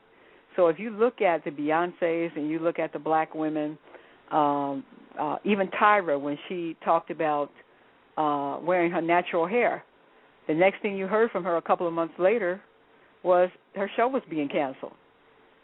Then her show, I guess, is still going, and she's wearing the weaves again. So I think that if black women understood what importance the weaves had to promoting and maintaining white supremacy, and that's what we hope to do in the second book, is to talk about the weaves and stuff, and not in a way that degrades black women, or but in a way that lets helps you to understand that these black female entertainers would not be on television. They would not be famous and successful if they were not promoting white supremacy. It's gone beyond the talent thing, because most of the people on TV now, to me, are not the most talented, but they certainly are the most useful. So I would definitely say that Beyonce, and on our website, we did update it and put a reference to the show today, and we put a video on there from some knucklehead, no name calling, from this young white male on some reality show called Jersey Shores, who made up a rap and put it on YouTube video about a black girl with a big booty, and that he wants to get it. So really, this kind of constant, relentless imagery and music and language is designed to degrade black women. the constant uplifting of black women with weaves, only to tear down black women who wear weaves. So it's just constantly telling you that this is what you ought to do, and then when you do it, you're being degraded for it. So if you understood that all of this is promoting white supremacy, it won't be so demoralizing, and you won't be so confused. So I would definitely say that sisters of all ages need to educate ourselves about racism, white supremacy, and a lot of things that you're seeing will make a lot more sense to you, and then you'll have some psychological protection. It's just relentless, but the importance of it is women are the civilizers. Women are the civilizers of a group, of a race. The social position of women determines the social position of the whole nation. So if you can degrade the mother, you degrade everybody. You degrade the men, you degrade the women, you degrade the children, you degrade the whole nation. So it's not just about black women. It's about the white male understands that. That's why he puts the white female on an artificial pedestal. And I say artificial because he doesn't like her. But he puts her on a pedestal for public display because he knows that the way that he treats her reflects on the kind of man that he wants the world to see him as, a provider and a protector. And that's why he puts her on this false pedestal, in front of the world of non-white males. And that is also why he encourages the black male to degrade his female, because he knows that as long as the black male is degrading the black female, and as long as the black female is degrading herself, and as long as they're both fighting and tussling over this, you don't have to worry about them. They'll defeat themselves. So it's very, very important. This is a very strategic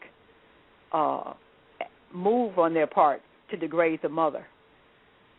And you degrade the mother, you degrade all black life.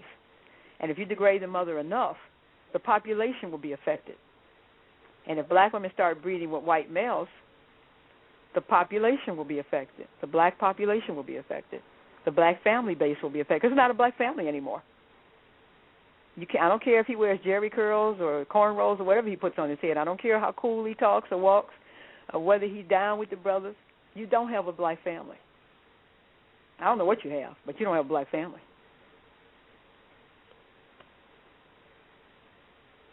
I just want to make sure I'm not making any sort of personal attack on Beyonce Knowles. She is a victim of white supremacy, non-white person. Just pointing out when I say the fact that she consistently in public is in blonde, that in and of itself qualifies as well, just white people being able to use her to degrade the image of black females and black people in general. I'm saying that that's important enough that I wouldn't be surprised if a racist, a white person said, as a part of your contract to do all these movies, she's been in Goldmember, Mean Girls, Charlie's Angels, Bad Boys 2, all these movies, Obsessed, to do all these films and music, you got to keep your hair blonde for the remainder of your career. Mm-hmm. Like that could have been a part of, Oh, I wouldn't. That could have. Yeah, I'm sorry. Please go ahead. No, I was really just agreeing with you. Yeah. Yeah, I would say just think about that sort of thing. In addition to the other way that if anytime you see her now, I don't care if it's in a movie, I don't care if it's she's performing, I wouldn't care if she's getting the NAACP Image Award. Think of that commercial with her dancing in front of the white guy. Mm-hmm.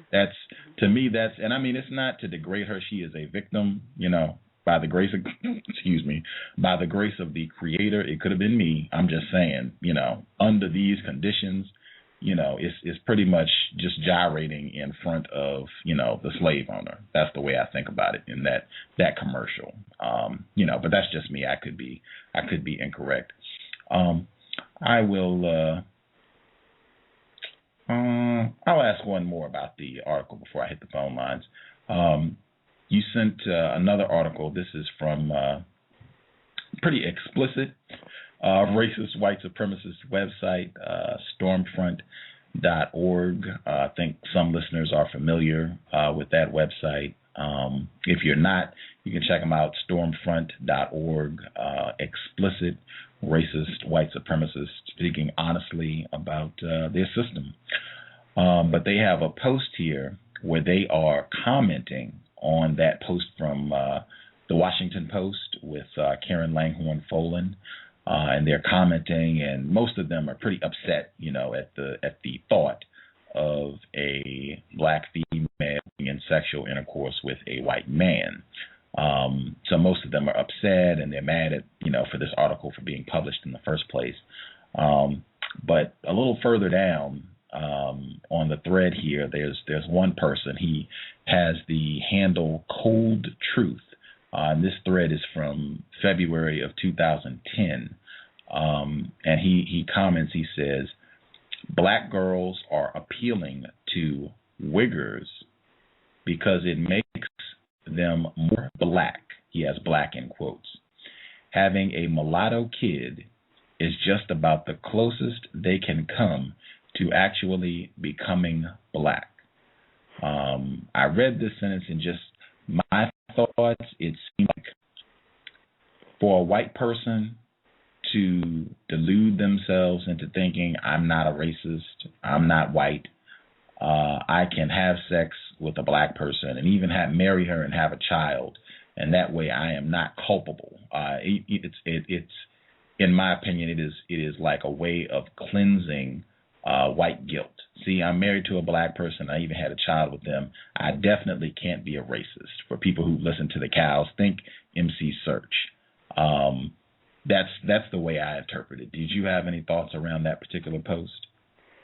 I just thought it was interesting because it was the reverse of what black people are usually accused of doing, and that is trying to become more white, and having a mulatto kid is the closest they can come to actually becoming white.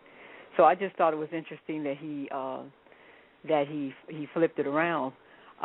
It's hard to know what goes on inside of a white person's head that wants to be with a black person. What you just said is something to think about. A way of taking yourself out of the racist category, because I never thought of that. Yeah,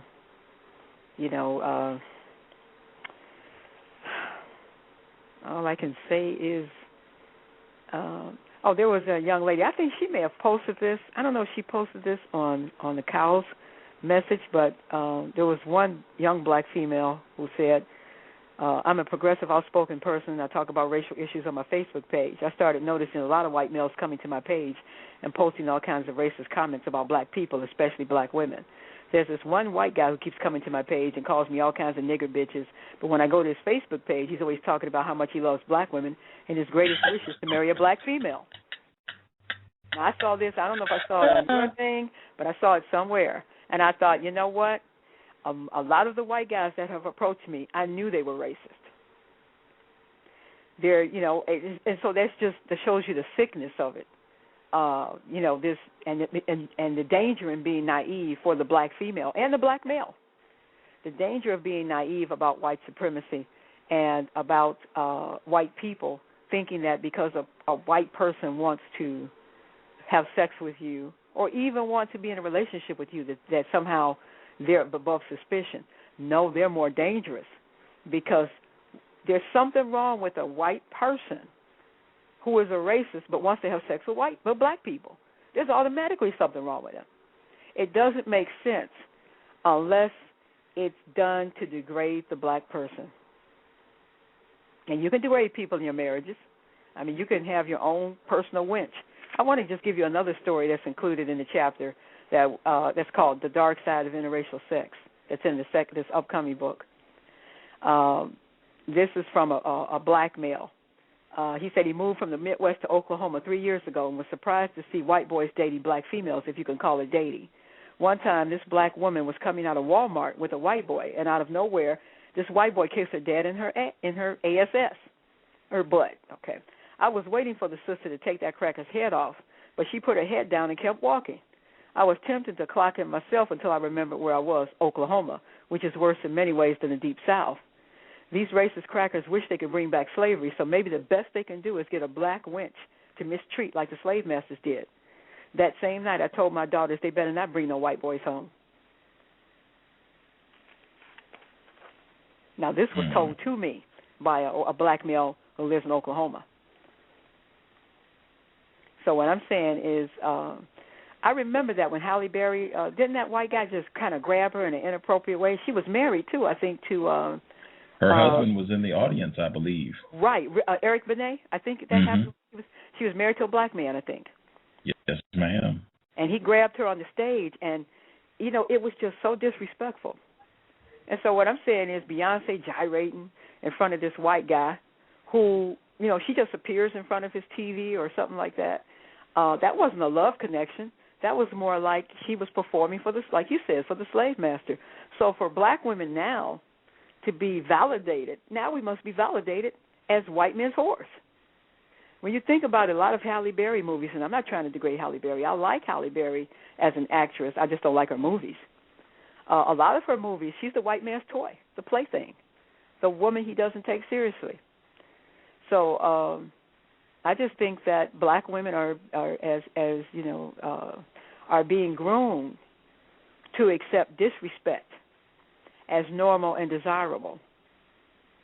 In that video that I posted on our website homepage, where the young white male is singing about black booty, some of the young black females that responded on that YouTube page didn't see anything wrong with it. And I knew what was going on because I've been there.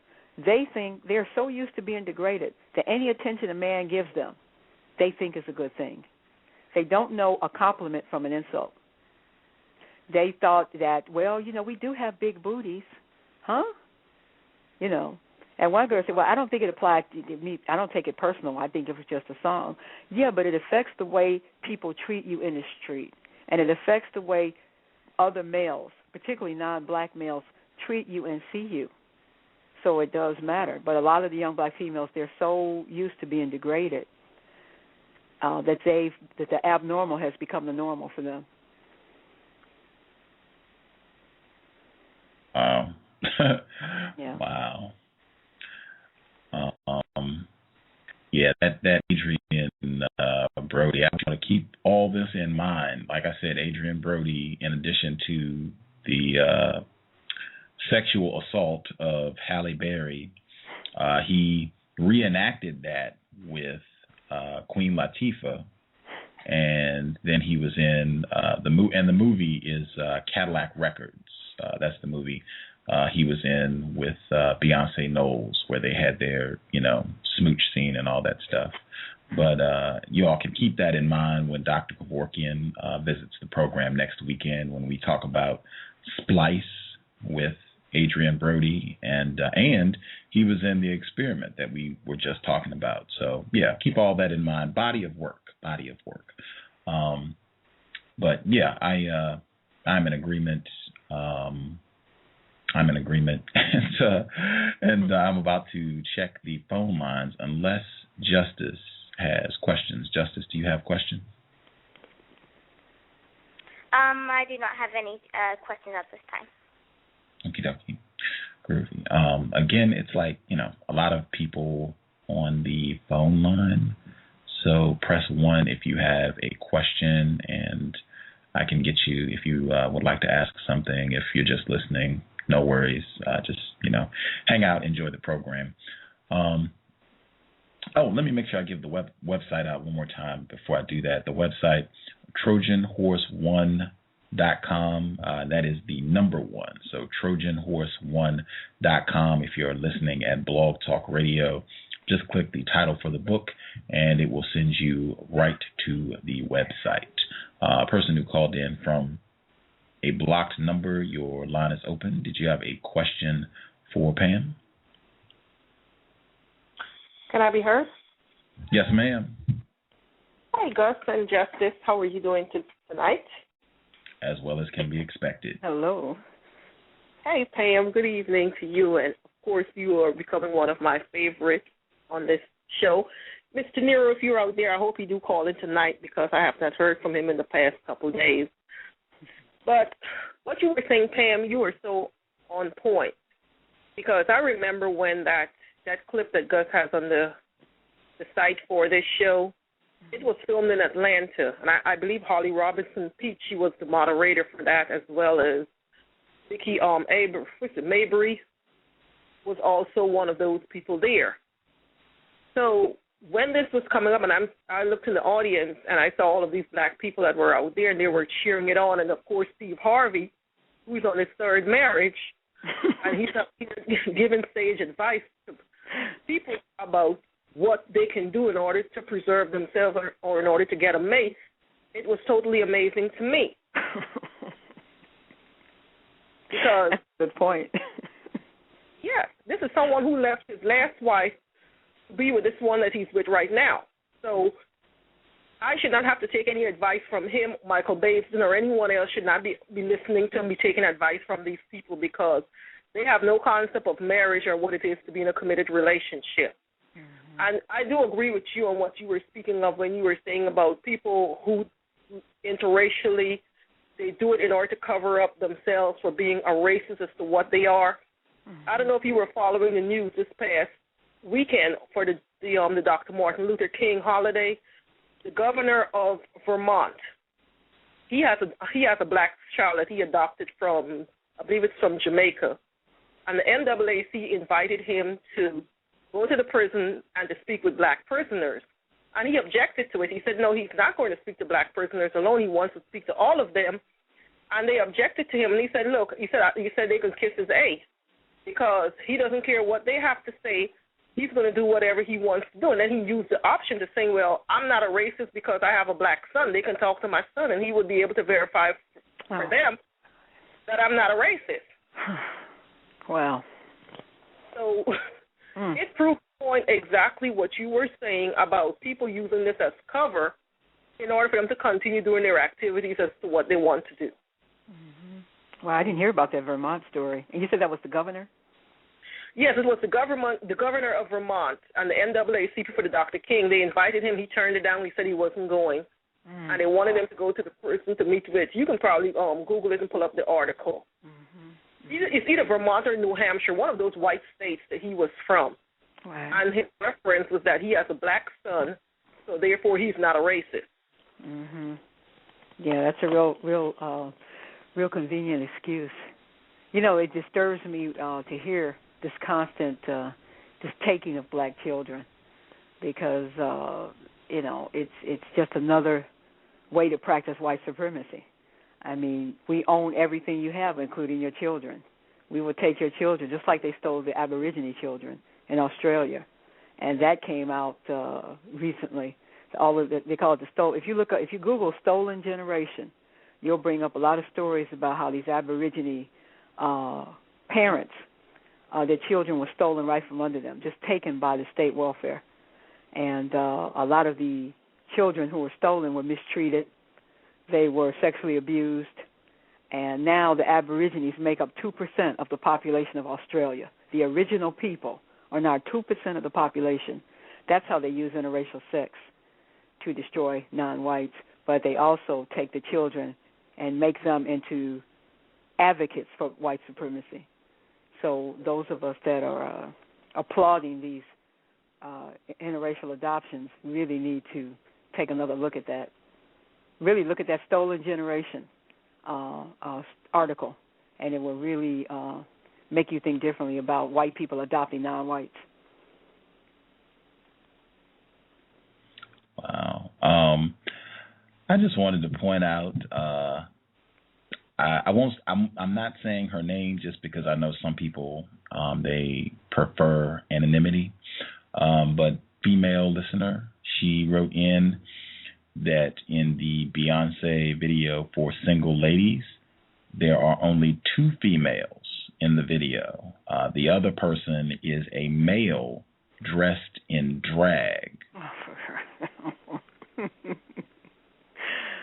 Oh, my goodness. I think I said white people have used her music career, her entire career, to support the system of white supremacy.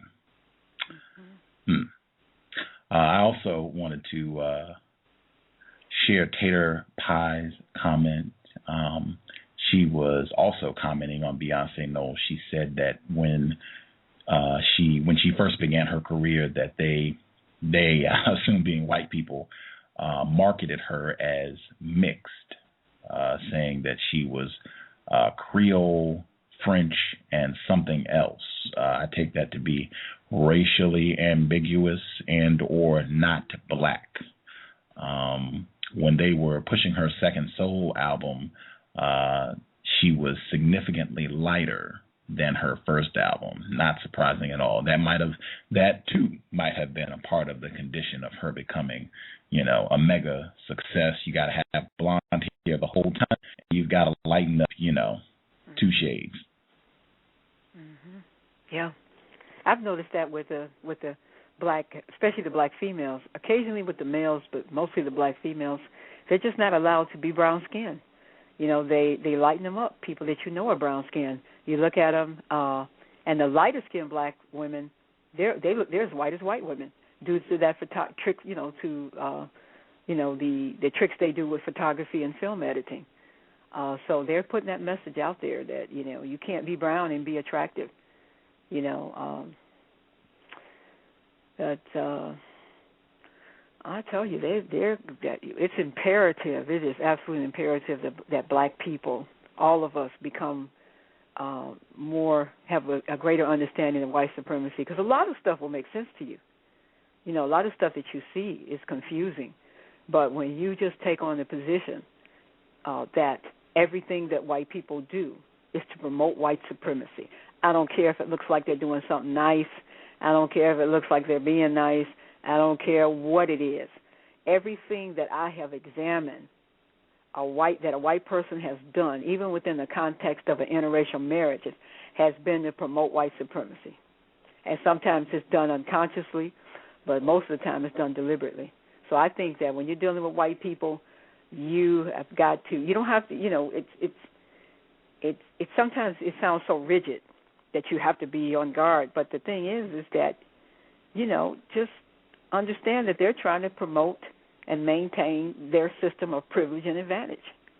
It's pretty simple. They want to stay in control. They want to stay in power, and they never forget that. Ever.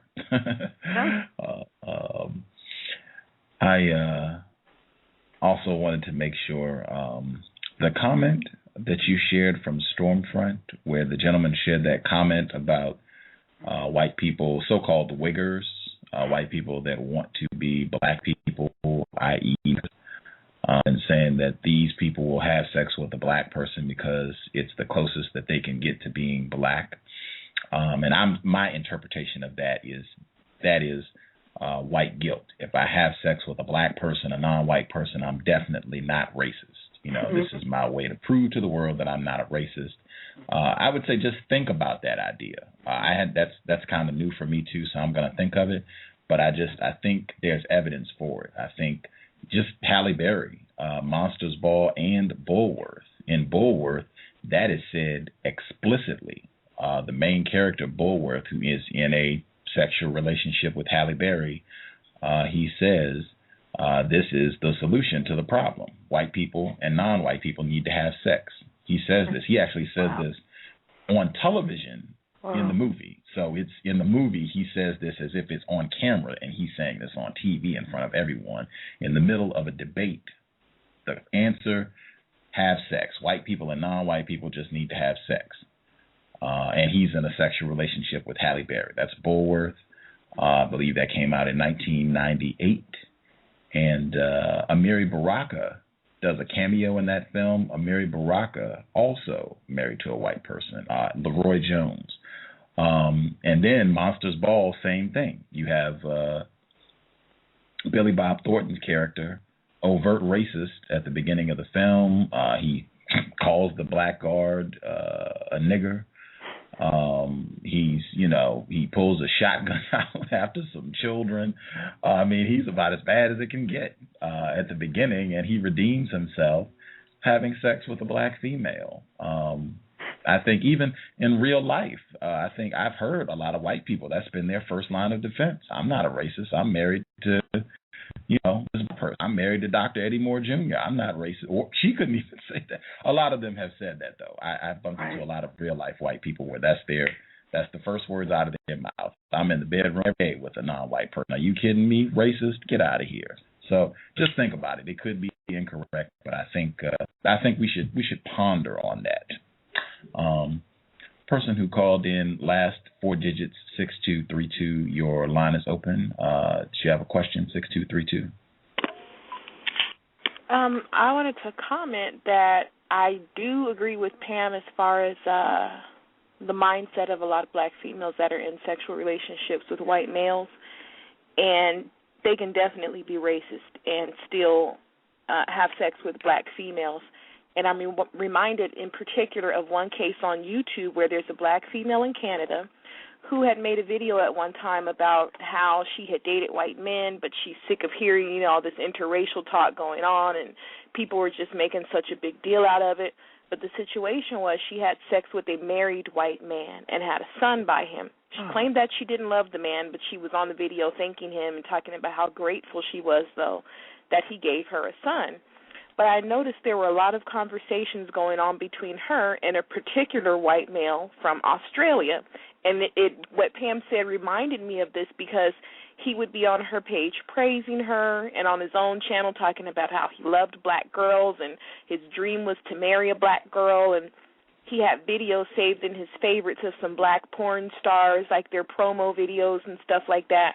But I found him on Aisha Sekhmet's video calling her a black bitch, the N-word, just all kind of things. And on other videos saying that he wished that it had been white people who had killed Malcolm X instead of the Nation of Islam. He wished that white people had got that pleasure. So when I brought it to her attention and gave her the links to see his comments, she was in instant defense mode. He's on one side of the globe, she's to the extreme other. But instead of addressing his practicing racism, she started talking about black people being hate mongers and black people doing this and black people doing that. But she refused to address the racist that she was exchanging daily, public messages with. And I just generally find that where a white person should be held accountable for blatantly practicing racism, the black female who is in sexual relationships with white men is not going to do it. Mm-hmm. And I've even seen them bend over backwards to find out, well, why do you feel that way about black people? Why do you say those things? They don't afford black men that courtesy at all when I see them interact with them online. Mm-hmm. And it's just like it's a glaring sign to me of some kind of psychological problem. Even Karen Langhorne-Folan, if you read her blog, she talks about how both she and her husband would struggle with knowing that she couldn't call her child black and he knew he didn't have a white child. They struggle with that. But she's promoting this lifestyle or relationship choice to other black women. Why do I want to go through that? I want to look at my child and feel disappointed because I can't say they're of my own people and then my spouse can't feel that way either. That's silly. Why would you promote that? It sounds like confusion. Why should I buy it? Right.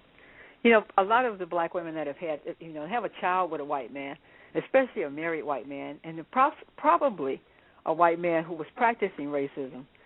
Now she's got to look at that. So she doesn't want to. She wants to validate her bad decision. And so you're bringing to her that here's another white man who is showing two different sides, probably like the white man that she had a child with, who probably doesn't help her support it. So, for her to really look at it, then she'd have to really look at herself and what she was doing. So I'm honestly not surprised that she's going to try to stay in denial. But Pam, this is where the insanity goes with her. I don't know if you've read her book, but when she's trying to make the case that white men have always, had families with black females. Families?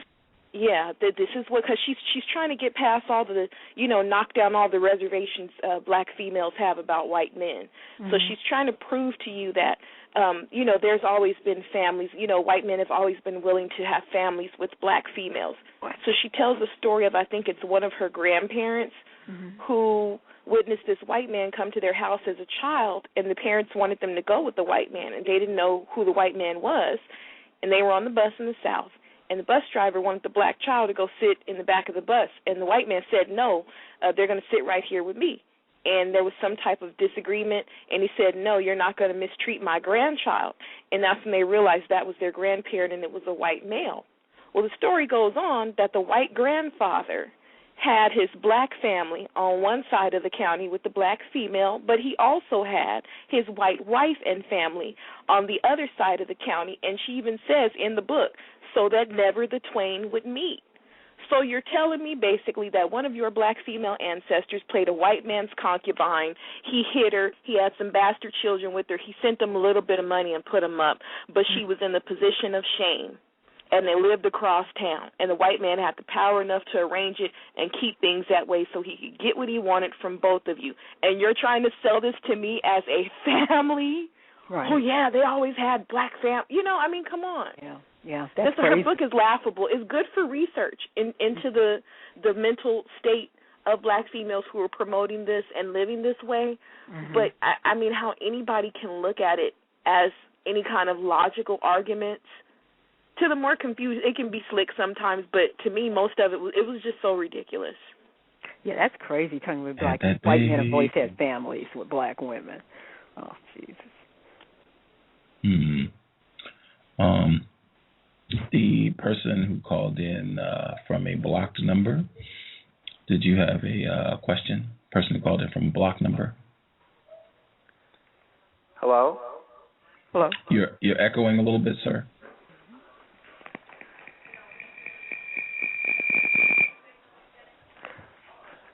Okay. How's it sound? I don't hear an echo. Yeah, you're good now, sir. Thank you. Okay, I would like to say greetings and good evening to everyone. I just have two questions. I would like to ask the guest if she has seen and have thoughts about the film Obsessed starring Beyonce. It's the film that involves a white female played by Ali Larter, I believe, who sexually harasses a black male. I believe his name is played by Idris Elba, who is the husband of Beyonce's character. That's the first question. The second question is, do you think establishing, maintaining, and refining black male and female relationships, constructive black male and female relationships that involve informed black people about the system is essential to eliminating the system of racism, white supremacy? That's it. Okay.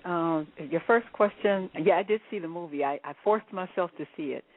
I waited until it came out on DVD because I wasn't going to pay money to go into a theater and watch it. And it was it was rife with white supremacy. It had so much symbolism in it that it was incredible. From Beyonce,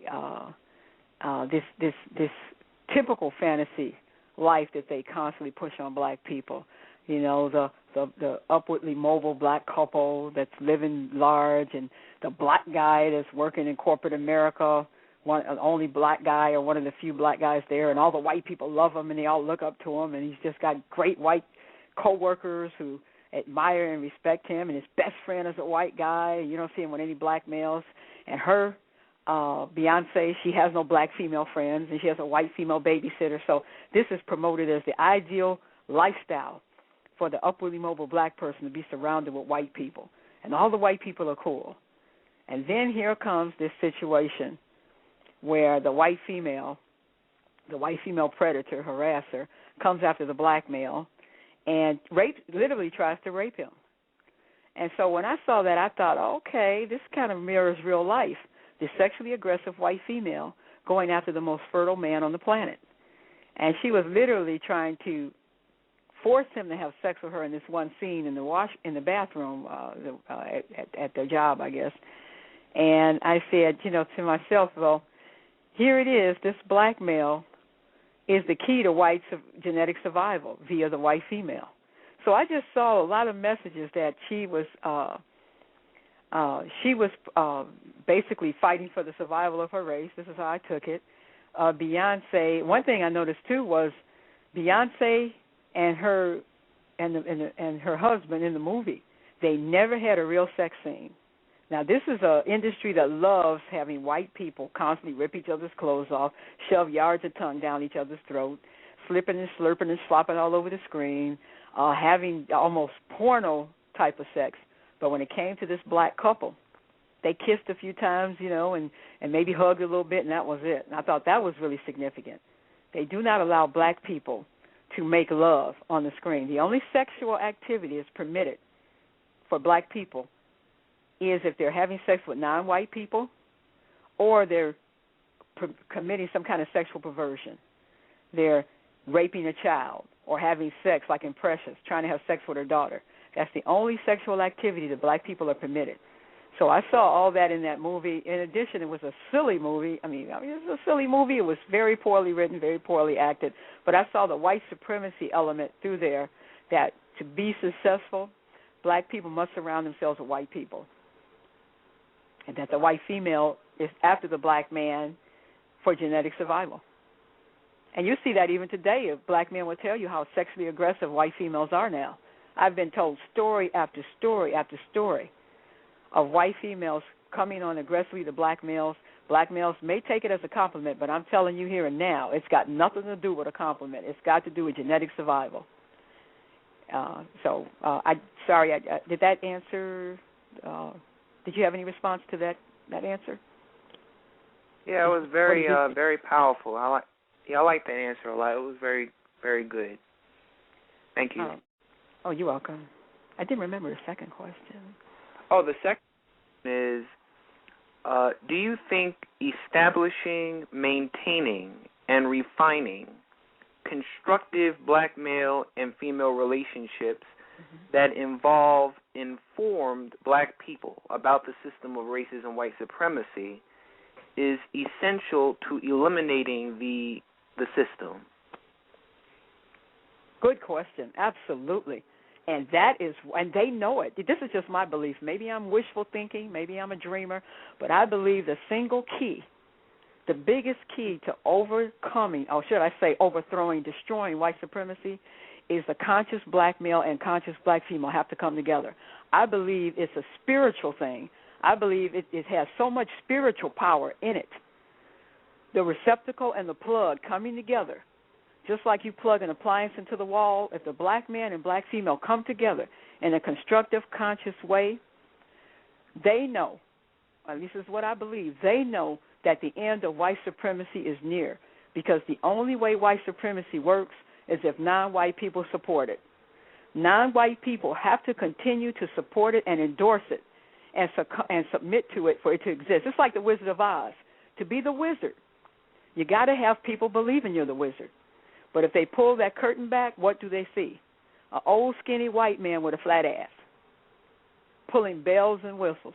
That's all you see. White supremacy is somewhat of an illusion. It's more illusion than it is reality. And I don't mean that it doesn't exist. I mean the idea of white supremacy is based on white superiority. White superiority does not exist in genetic terms. So they know that the black man, the melanated black man and melanated black woman coming together are the most powerful genetic force on the planet, which is why they do their best to keep us apart. They know that the black female is the most fertile woman on the planet. They know the black male is the most fertile man on the planet. They know they have a report that I came across. A friend sent me the email and told me to hurry up and save it because he didn't believe it was going to be up. It was a National Policy Institute report. I think that's the correct title of the organization, talking about how the black population is posed to multiply through a certain factor, while the white population is decreasing. Everything that Dr. Francis Quest Welsing talked about, white genetic survival, I believe is behind everything that you see. The white population is shrinking.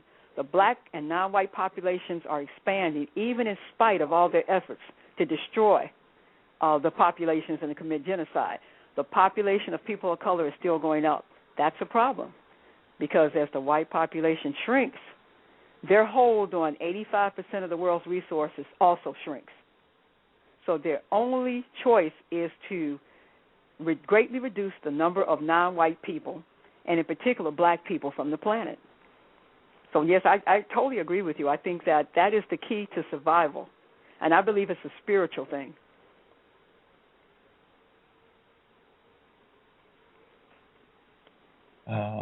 See, person who called in at 5301, your line is open.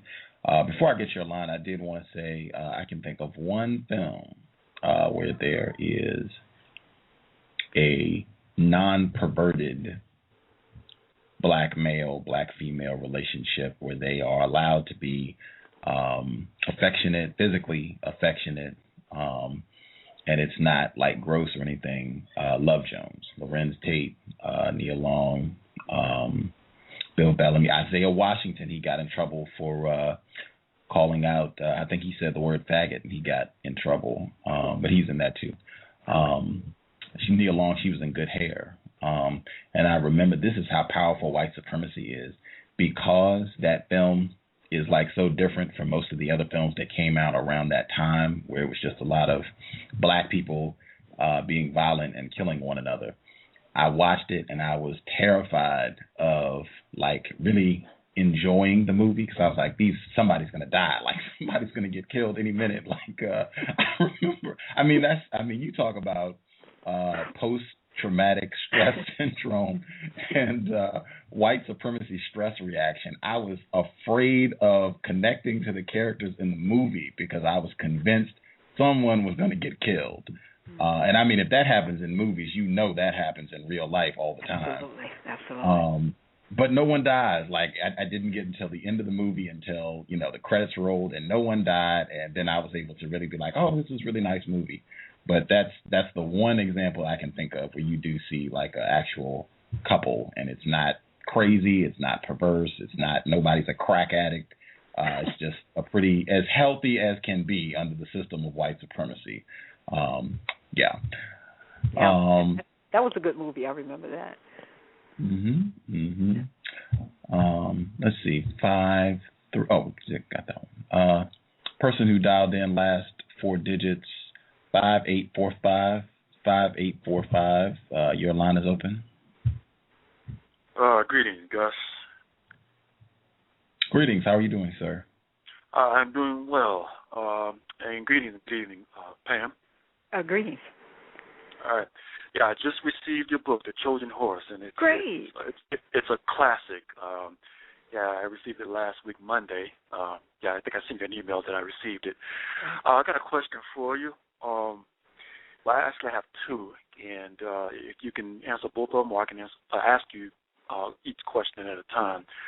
First question, do you think that if one was to start their own black-owned school, should racism, white supremacy be in the curriculum? Should that be taught in black-owned schools if one was to start a school like that? Absolutely, as early as possible. Okay.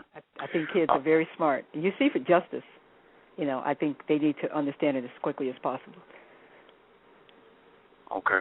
I was thinking about that because, we don't want our children coming up confused and they don't know what's going on, and they're coming to us and the parents and asking us, why are white children calling me the N-word and why are they calling me names, monkey, and all these other things. My children haven't experienced that, but it's just something that I thought about the other day. When he asked me some questions about where white people came from. So I was just thinking about that. My next question is, what are your thoughts on? Now we know that with white women, when dealing with successful black men, we know what their motives are. I would like to know, what are your thoughts on poor white women, the ones that that I would see in an impoverished area, dating a black man, or in a sexual relationship with a black man who does not have much, just an ordinary black guy. He's not successful. Just one that you see out on the street, just just your ordinary average guy. What's her motive? Now, we know that she's practicing racism, but what's her motive as a poor white woman, living in a impoverished area, dating a poor black man? Oh, that's a good question. I've noticed a couple of things personally, and I've seen this wherever I go, is a lot of the poor white women, they have genetic, it sounds terrible to say it, but it's true, I believe. They have genetic deficiencies. You can look at the hair and the skin and the facial structure, and you can see their genetic deficiencies. And I believe on a genetic DNA level, some of these white females are seeking to regenerate their genetics. They're seeking to improve their genetics. You'll find a lot of white females are having brown babies without benefit of marriage. They don't even seem particularly interested in marriage. They want to have these brown babies. And I believe that white people collectively, almost like attuned to an antenna, most of them seem to function with the intent of promoting genetic survival. So I believe some of these white females are attempting to improve their genetics. Another thing I think, too, with them is some have what we call the Beauty and the Beast syndrome. It allows the unattractive or, say, lesser attractive white female, by white society standards, her best and often her only opportunity to feel feminine, desirable, and attractive, regardless of her appearance. And I'm reading this from the chapter in the second book that's coming out. Regardless of her appearance or intellect, she is always superior to and more powerful than the black male she is involved with, something she cannot feel with a white male. She may see herself as a white prize who has sacrificed her pure white femininity to the hyper-masculine, hypersexual black male beast, a real-life version of King Kong. There was something that I'm going to see if I can post this on our website. But if anybody sends me an email, I'll send you the link to this YouTube video. And it was really interesting. It was about a radio show in Atlanta where this black male called in the talk show for some advice. And this is what he said. He claimed that his white female companion wanted him to play the role. You could tell he was lower income. He claimed his white female companion wanted him to play the role of a slave while she plays the role of a white mistress, master, whatever. He said she wanted to beat him, mistreat him, call him a nigger, and put him in handcuffs and shackles. She encouraged him to look more primitive. And she basically said this. Since the winter, he kind of grew out his beard. And she's like, cool, I want you to keep it thick and nappy and look basically like a slave. And I'm going to beat you and ride you and call you all kinds of names. And so this black male seemed really disturbed by it, but I believe he had already submitted to it, and he was troubled by his behavior. My point is that there's a lot of reasons that the racist white female, regardless of income, is dealing with black men that have nothing to do with admiration, nothing to do with respect, nothing to do with racial equality. And a lot of it has to do with their sexual fetishes. A lot of it has to do with feeling special, especially if they don't measure up in comparison to their competition. Some of it has to do with their envy and resentment of black females. A lot of times the white female is raised to feel she's superior to black women, but as she walks around and she's lower income, well, she can't possibly feel superior. So if she can take the black man, she can tell herself, well, I can take this black man from the black female, then I am better than the black female. So it's all kinds of really screwed up psychological reasons. Some of it is some of these white females, and I had a male friend that used to work for corporate America. He worked at a lot of different places. Very sharp brother. He would bring up things I had never even thought about. And one of the things he said was a lot of the white females that he met in corporate America told him that their fathers had molested them. And they would deal with black men to get even. So, if you talk to people, I don't know. I've been privileged to talk to either a lot of very sharp black people, a lot of crazy black people. But in any case, I have heard things that I'd never even thought about. And I never thought about that. But he said that's what they told him. Another thing is, and I have a male friend that owns a IT company, and he has clients out in the suburbs, and most of them are white. And some of the people he contacts with are white females. And he told me this.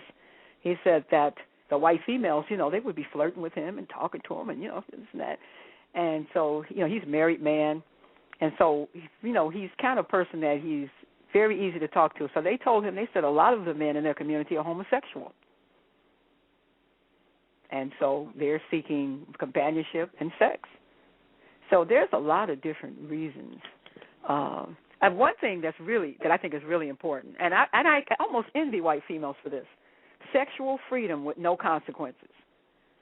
The white female is more sexually inhibited, loose with the black male than she would be with the white male, because the white male's opinion of her carries greater weight.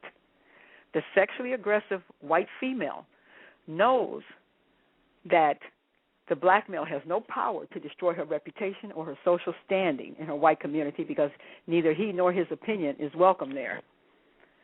So that's another reason. She can come and freak and do whatever.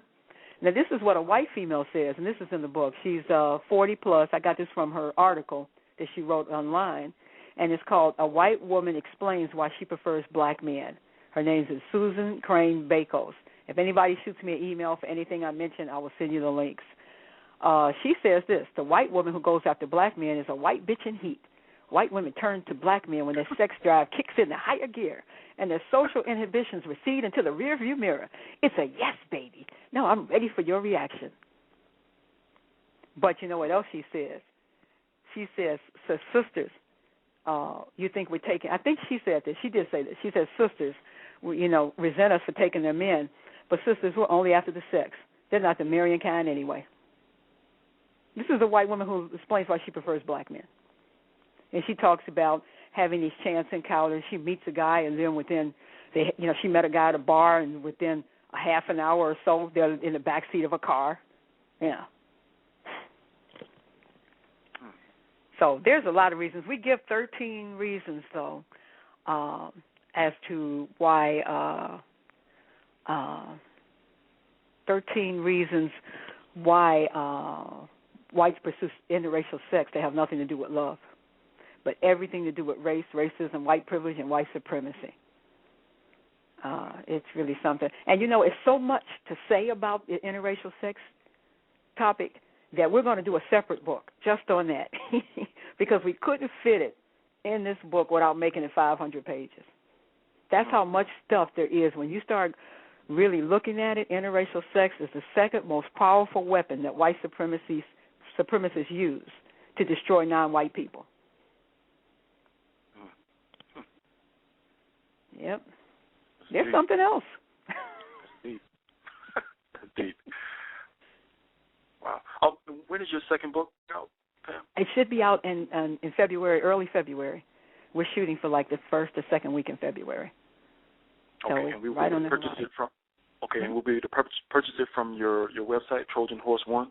Absolutely, and anybody that we're going to try to do this. Anybody that's purchased the Trojan Horse, we're going to try to get them a discount on the second book, because the important thing is to get the information out. And if we could print it for free, we certainly would. Are you familiar with counterracism.com?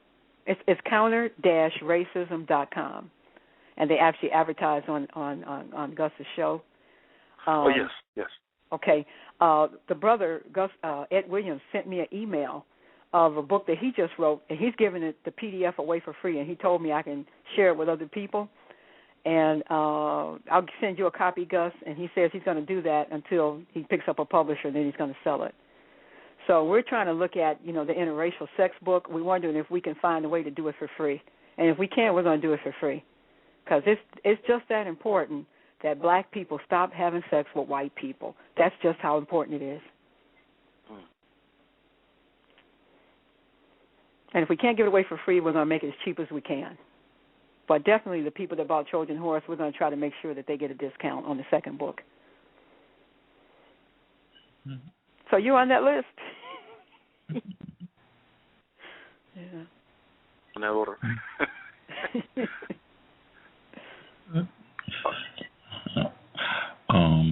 Let's see. I wanted to check the next call. Thank you for calling in, sir, and picking up a copy of Trojan Horse. The person who dialed in, last four digits, 4372. 4372, your line is open. Good evening, everybody on the line. Good evening. Good evening.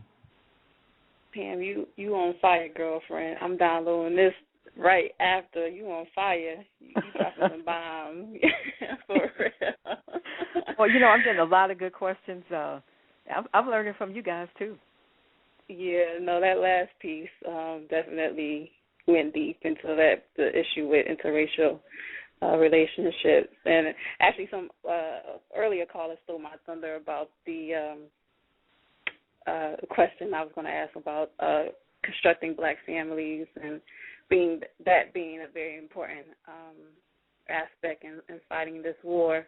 But I heard you say last night, and maybe this would you can expand on this a little bit further about conscious brothers or men, conscious men or men who claim to be conscious, not dating or marrying black women, or I would say preferring to date lighter skinned women or even white women. And I wanted to get your thoughts more on and you expanding on that notion of why you see this, men who profess to have a lot of knowledge of self, but yet still exhibit, very hateful remarks towards black women.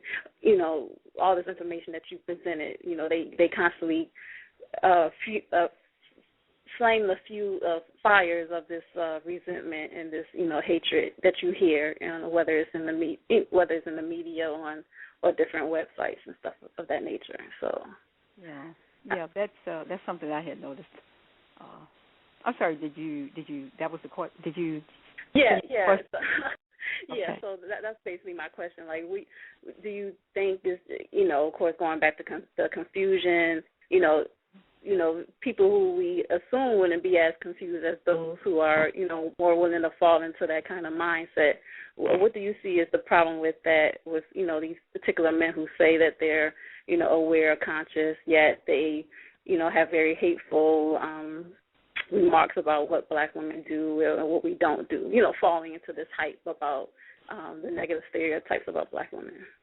Yeah, I think it's a confusion. I think it's programming. I think it's not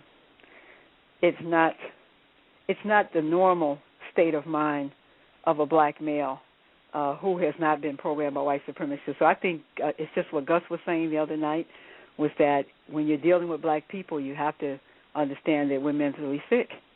And I do think that that tendency to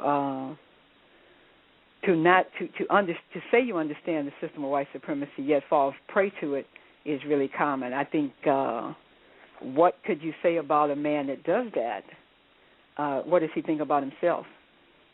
So I would say that I was trying to find this one passage where this African man, he wrote a book a long time ago, and he talked about the beauty of the dark-skinned woman, that she was so dark that men would pause.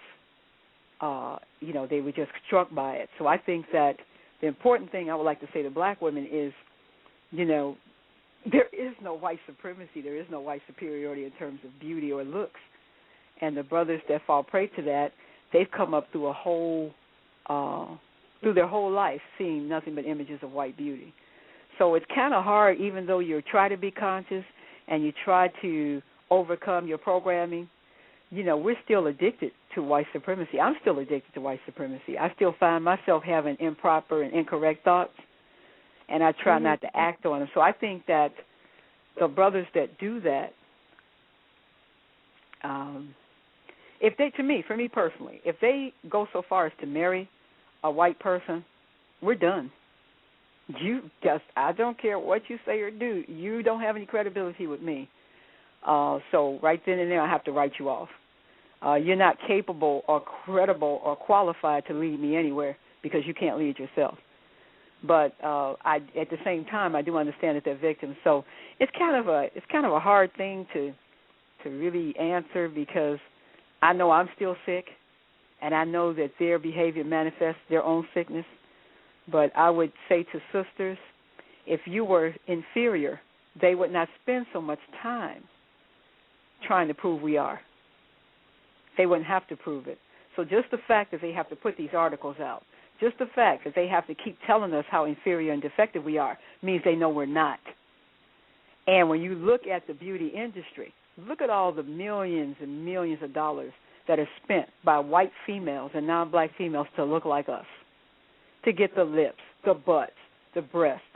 In the second book, we have a thing about the beauty, and I'm trying to find it real quick.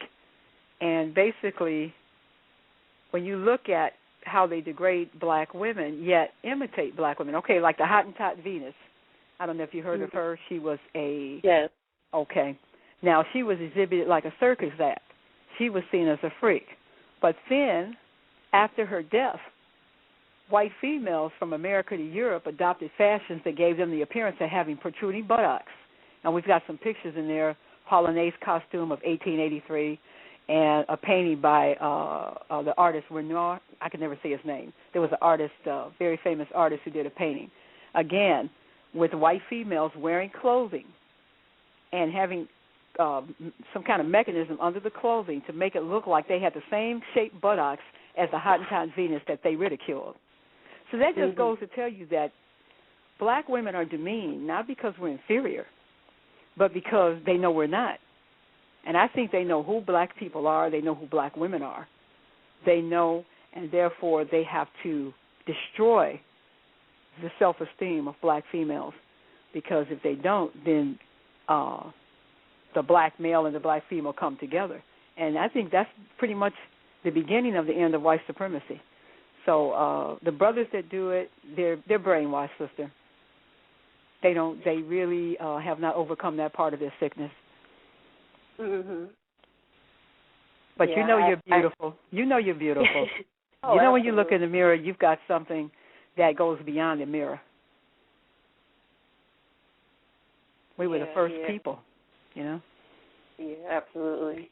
And I would say, like, these R&B singers, you know, your Ushers, your Neos, your Chris Browns, you know, they continue to perpetuate, you know, a lot of this confusion as well, because on the one end they'll have videos with, you know, maybe a brown-skinned sister or, you know, somewhere in between, and then the next 5 videos they'll have just like a white, you know, European-looking woman, you know, and that definitely causes a lot of, especially our young women. Some in the education system, and you know they imitate what they see on TV, you know, the videos and the different programs, and so you know they get a lot of peer pressure to look that way, you know, like we did, you know, when I was coming up in the 90s, you know, we imitated what was happening, you know, what was cool, you know, and so I think definitely that peer pressure is another factor as well. And I would say one thing to that is the black entertainers that are on, they don't script their videos. They don't even pick the people in them. So they're just puppets and tools of white supremacy. And if they decided, a matter of fact, one young lady that worked in entertainment industry, she sent me an email one time, and she basically said that they can't cast, the black producers tell her that they can't cast anybody darker than a Gabrielle Ewing, or they won't get their pictures made. So the black people you see that they seem to be putting down black women, they're basically just the tool. You know, they're not really scripting or writing or directing the things they produce in. And if they ever disagreed with it and decided they weren't going to go with it, they'd be out of business. So they're going along to get paid, but they really don't have any control over it. No, you're right. That's true. So we got to keep that in mind. Behind all of it, even though you might want to slap the taste out of some of their mouths, they really aren't the ones that are creating it. It's still the white supremacy system. They're just victims. They're victims, but they're also unwitting participants, and you know, they're just used. That's all. Yeah, absolutely. Oh, can I just recommend one book, and I'll get off. Sure. There's an author. She's written on the black family, African American family. Her name is Donna L. Franklin. I don't know if you've heard of her. She's out of I think UC Berkeley in California, and she's written a couple books on this topic. One is What's Love Got to Do with It? What's Love Got to Do with It? the Understanding and Healing the Rift Between Black Men and Black Women. That came out in 2000. And then another book was Insecurity Inequality. Okay. And that also deals with African American families. So she's been like on different shows talking about, this topic. Okay, I'll look that up. Thank you. All right. Thank you. Mm-hmm.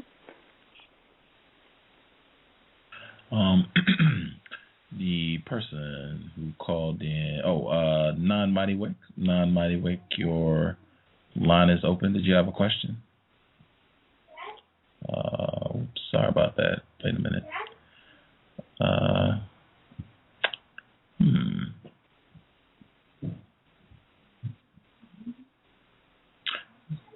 Did you have a question, or if you need a moment, I can get your mic. I can give you a moment if you need some time. Can I be heard? Yes, sir. Hello. Hey, Pam. Thanks for coming on. Always a pleasure to hear you be very correct about what you say. I was just going to say, in my observation, one of the easiest things to do in the world, once you figure out how to do it, is to talk bad about or to degrade black people. So, and also, it don't seem like, in my experience, that we gravitate to what is difficult. We tend to be very attracted to doing the easy thing. So, when black people talking about you, if I'm, and whether it's a male or a female, or whatever, I wouldn't take it to heart too deep. Anybody out there. But I wanted to ask, any of the females on the line who have seen the Beyonce commercial.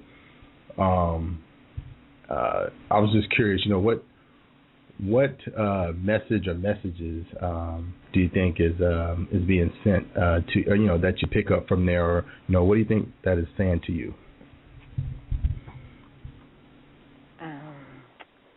I'll jump in real quick and then let the other ladies answer. What I saw was, to me, it seems to say to me and to the world that the black woman is a fake. That's the way it makes me feel. That we in the hair commercials, and here's Beyonce in the hair commercials for white, products for white women's hair, pretending that that's no disrespect to her, but I just find it somewhat uncomfortable to watch a black woman in a hair commercial washing her hair with a white woman's hair product and washing hair that's not her hair, and pretending. It's like the inferior black female is pretending to be something she's not. That's the feeling that I have as a black woman. It makes me feel very uncomfortable, and it makes me wish that they would take it off the air. When I see her flinging her blonde hair around, it makes me feel very uncomfortable.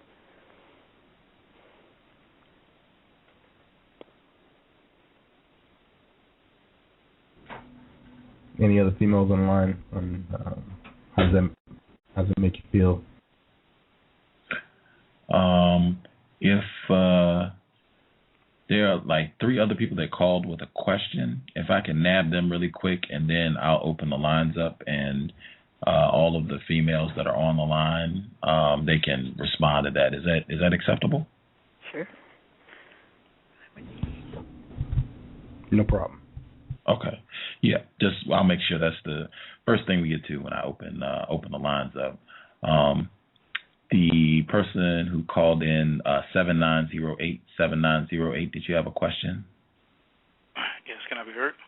Yes, sir. Good evening, Gus and Pam, and good evening. Enjoying the show. Gus, I do anticipate giving for your fundraiser this month. So this is Khalil, so I will be making a gift, a donation to you, and appreciate your work and hope it a little helps you do what it is that you intend to do. Thanks. My question, or somewhat of a comment, is I listen to the show. There's some very, very good information that has been shared for people to think about and for us to become more codified in our thought process. But one thing that kind of bothers me at times when I hear us having dialogue is that we have not redefined what the so-called black relationship is. It appears that when we talk about our relationships, we still reference them as white identified. You know, the question that was asked earlier about our children, what are we to teach them? And I've made this comment before. You know, what are we going to teach our children about the future of their relationships? I believe the young lady asked a question about, the conscious individuals, still, choosing to date light-skinned women. I think we got to be honest with our children. This is a question, and it could be phrased as a question and comment. When black women hold the key to the definition of what the black relationship of the future should be.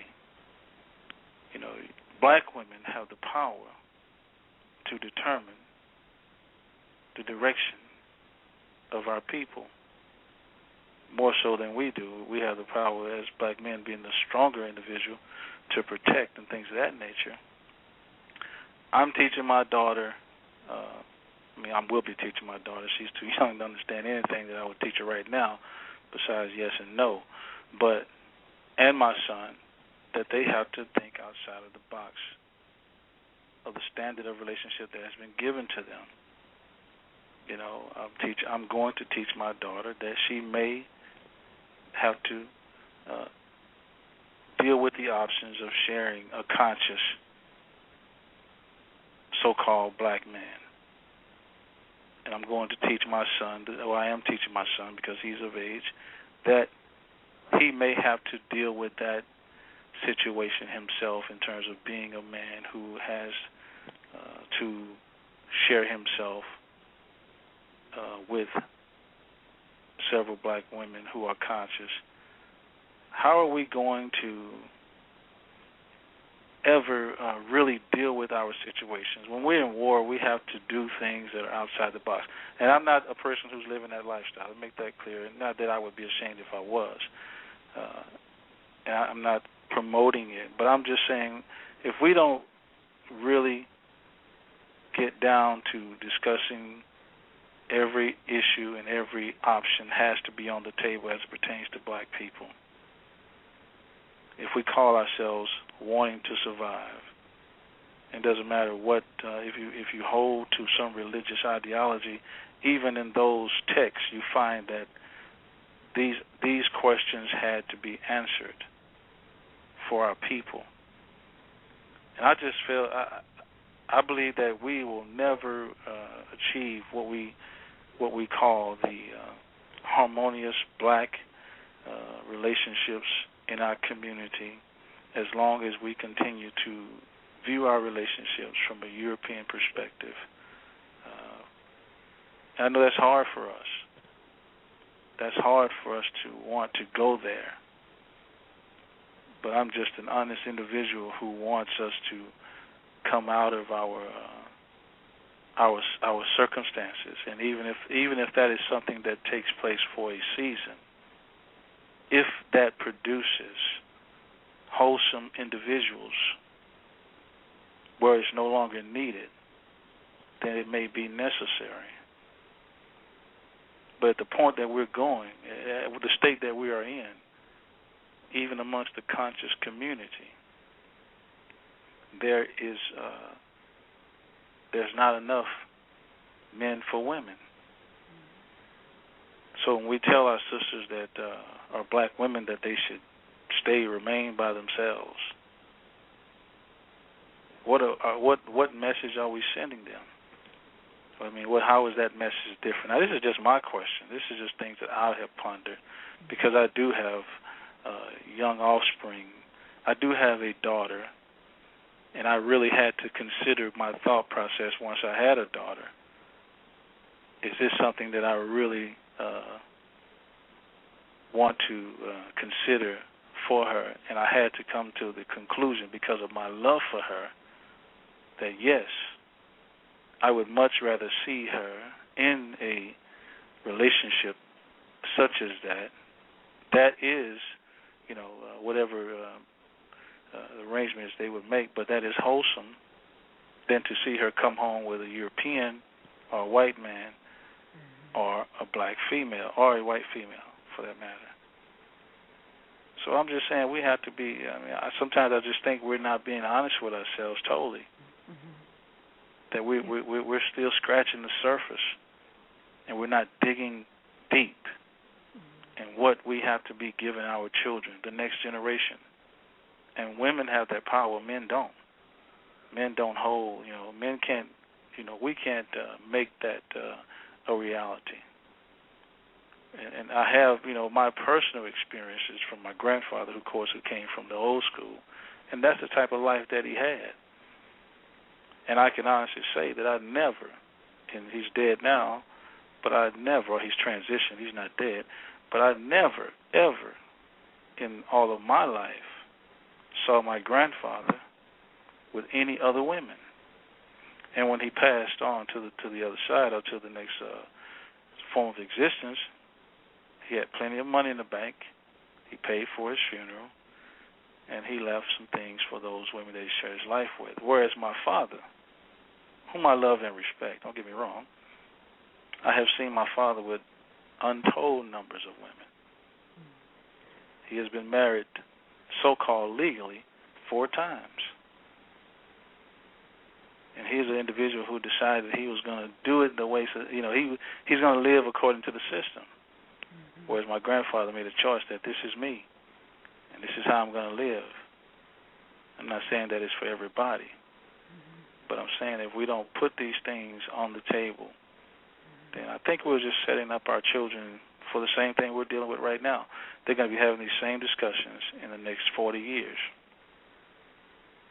Because I don't think we're not being totally honest with them because of our own inhibitions and our own insecurities and fears about black relationships. So my question is, what are black women going to do? Because you guys hold the keys. You have the answers. It's just that I think that an example that I will give, and I will listen to your response, is there was a situation, and I am a bold brother, so I will make that clear, where a man was being abusive towards a woman, and I stepped up, but my wife, my so-called wife, did not like that. She encouraged me not to. Stay out of that. Don't do nothing. And my question to her was, and of course I didn't listen, but understand the energy that she sent me into that war zone with was not good energy. But my question to her was, if someone was doing that to you or my daughter or your mother or sister, wouldn't you want someone to intervene? And of course the response is yes. So my advice to her was, don't ask me not to be that individual under the same circumstances for someone else, because it's who I am. But she had the power to send me into battle with untold strength versus she sent me into battle. And I'm not knocking her because I love her, and this is a part of our learning and our growth. But she had the power to send me into battle with untold strength, yet she sent me into battle with apprehension. So my point is, women have the power to create the relationships of the future. But we continue to, it appears that sisters continue to identify relationships based on the standards that have been given to us by our oppressor. And my question is, what are women doing? What discussions are you guys having? What are you going to do about our problem? Because I know brothers who talk about this, not in the pursuit of it, but they talk about it. And I know a lot of men do. And it's not about sex. It's not about wanting to be greedy or wanting to have a harem. It's about every woman needs a protector. And it shouldn't always have to be Smith & Wesson. You know what I mean? Yeah. But that's my question and my comment. Okay. You know, you raised you opened a big can of worms there, brother. That's a real good. It's almost like we are talking about relationships as though they're under normal conditions, and they're not. And we do use the white male, white female role model as the role model, as the standard. And honestly, it doesn't work all that well for them in many respects, because they've got a matter of fact, the biggest gender war on the planet is between the white male and white female.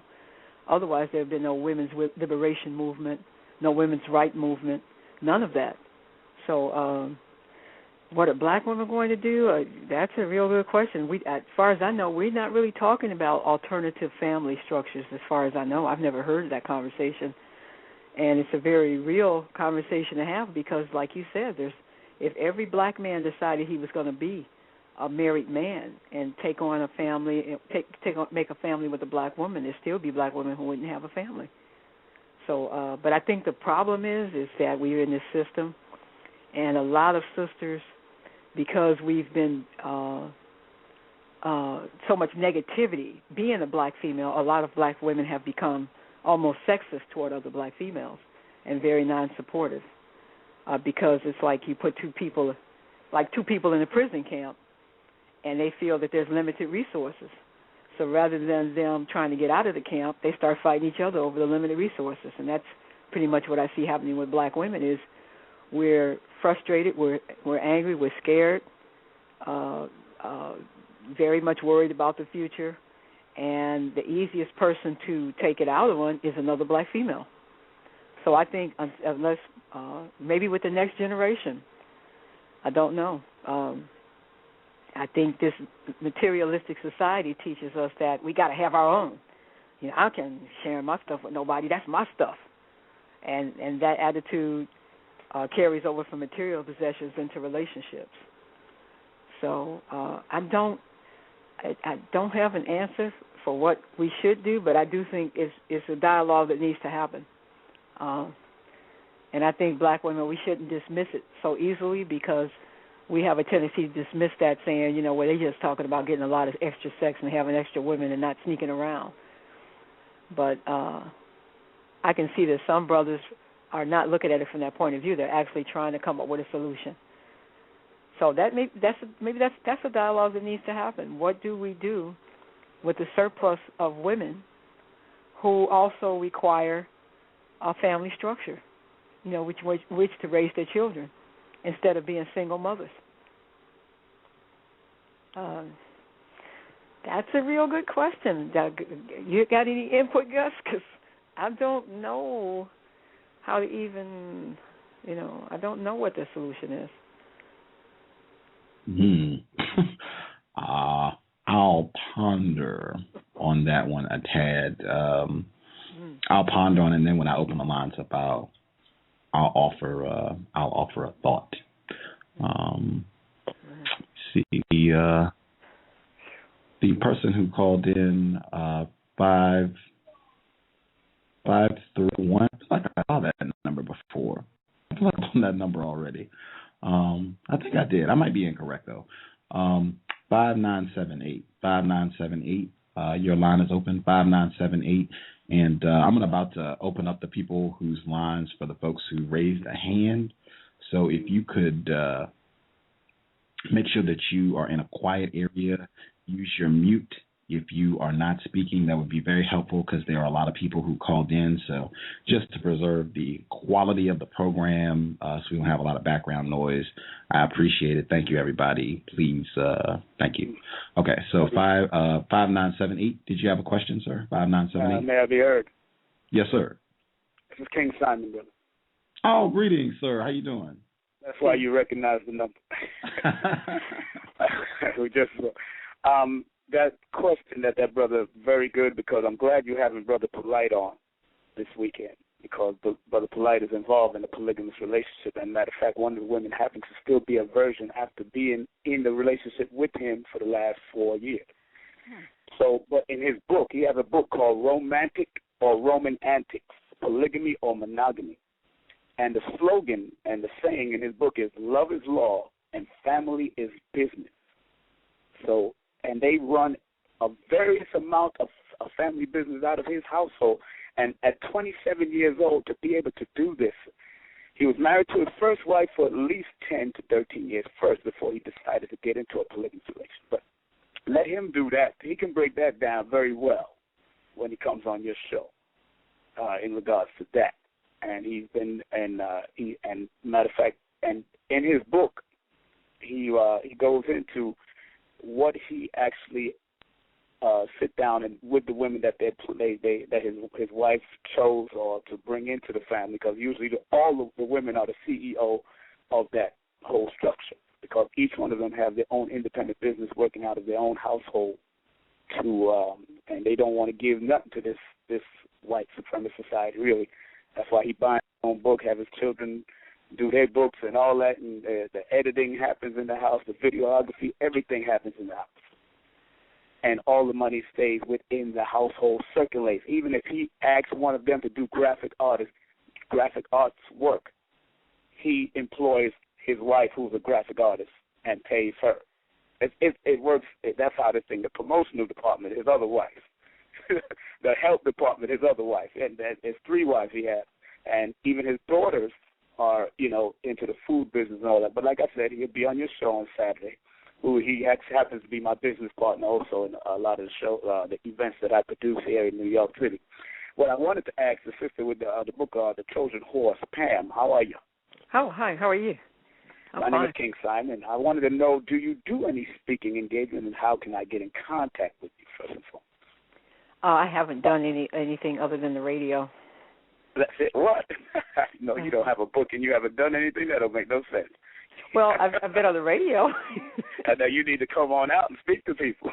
Speak to a big community, large community. I can facilitate that. If you want to give me an email, I'll just take an email. Or Gus, I can call you later on or whatever. If you don't want to give it over the air, it's kind of fine. Cause I know there's many ears on this airwaves. We don't own this. Yeah, that's true. The email, if you click the book on Gus's, I can give it to you. It's info at TrojanHorse1, the number 1.com. So it's info at TrojanHorse1.com. So, but you said that's a very interesting question, and there are people that are doing that, very few. And like I said, the brother wrote that book, and he says polygamy is not for everybody. Believe me, I have one empress myself, and I would not do that unless she actually says, I need help, let's do this, let's make this thing go. But like I said, his slogan in the book, his main slogan in the book is love is law. They're naturally going to love this brother for what he has helped to provide, and also help them to be able to do in the household. But family is business. A lot of our people, we think that we can't work with family, but this whole white supremacist society is ran by families, like the Rothschilds and the Yorks and the Bears. And we got to remember that. But they taught us that we can't work together. We got to remember it's a bloodline thing going on amongst these Europeans. Absolutely. Like even with Barack Obama, he's a bloodline relative to Dick Cheney, and he has said it clearly on the interview. Right, that's right. So let's not be fooled.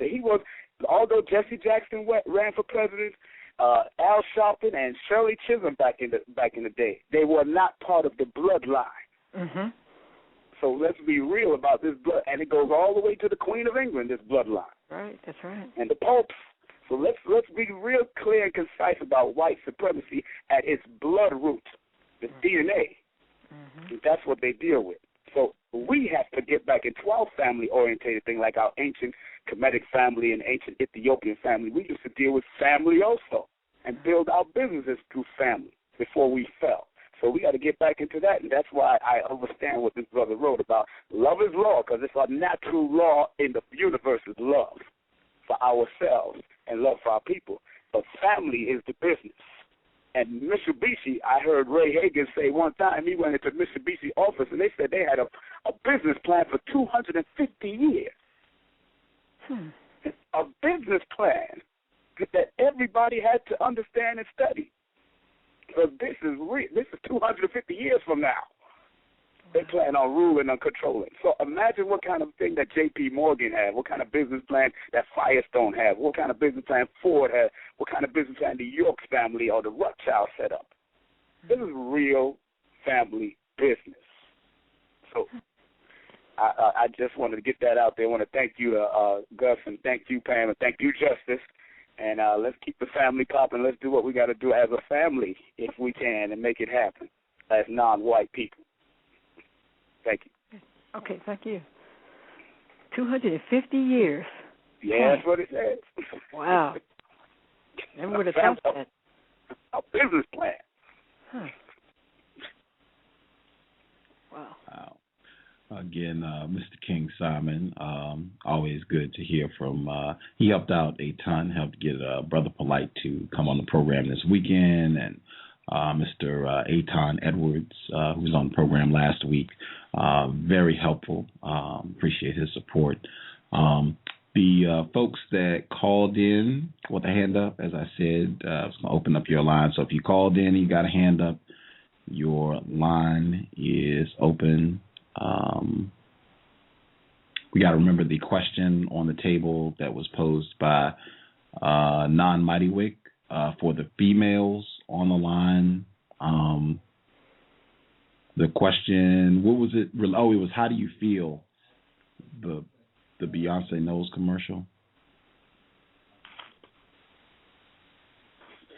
Oh, I'm not hearing them. I'm not hearing you, Non-Mighty Wick. I think the question was for the non-white females on the line, how do you feel when you see the Beyonce Knowles commercial? Was that it, Non-Mighty Wick? Let's see. Okay. We'll try it again. Yes, sir. Hello? Okay. I was just saying the caller, the non-white male that asked about what females were willing to do or something like that. I'm way more interested in hearing that talked about. So, if y'all feel like answering my question, feel free. If not, don't even worry about it. And, if somebody, if y'all want to talk about something else, that's cool too. There you go.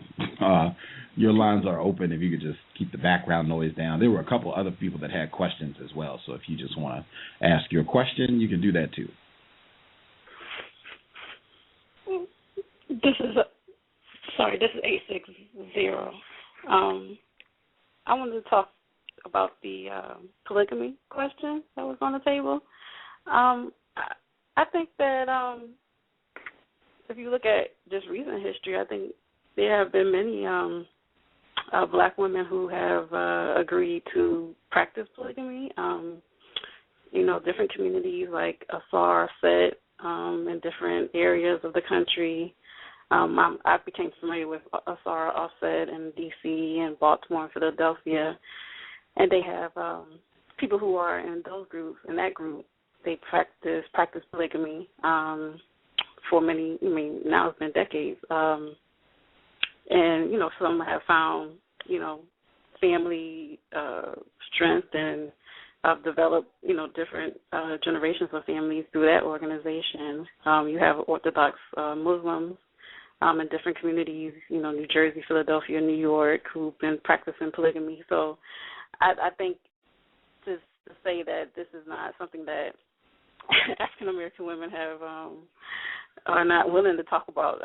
You have women who are practicing as we speak. I think the majority African-American women probably, out of the things that Pam said, because of the fact that it's not legal to practice it, in this country, of course, will deter some women, particularly African-American women, even though we have this unique problem within our family structure from practicing it, and also like what Pam said about materialism and people, just being selfish and wanting just if they have a man, they don't want to share that man, But even so, I think we already demonstrate, men and women, this willingness to have multiple relationships. I mean, I have friends who are married and they have girlfriends and and boyfriends, and they say they're not going to stop seeing these people, even though they have a wife or a husband, So, they won't necessarily call it polygamy, but, that's what they're doing. They have these extra relationships. And, not just in this generation, but in previous generations, like the gentleman said, his great grandfather, had these relationships. So I think to really get it in more of a structural way, that will probably be an issue. I think an issue for people, say in their 20s and 30s, who see that this is a huge problem, or see that they may have to think outside of the box. But I think these discussions are going on within among Black women. I think it just depends on where you live and the type of people that you're around. So I just wanted to make that point. Hello. Mm-hmm. Hello. Hello. I think it's very viable to consider, like the sister was just saying. A lot of us are living in quasi polygamy anyway. Only difference is it's dysfunctional. So if we're doing it anyway, perhaps there is a constructive way to do it where it benefits the nation and benefits the family.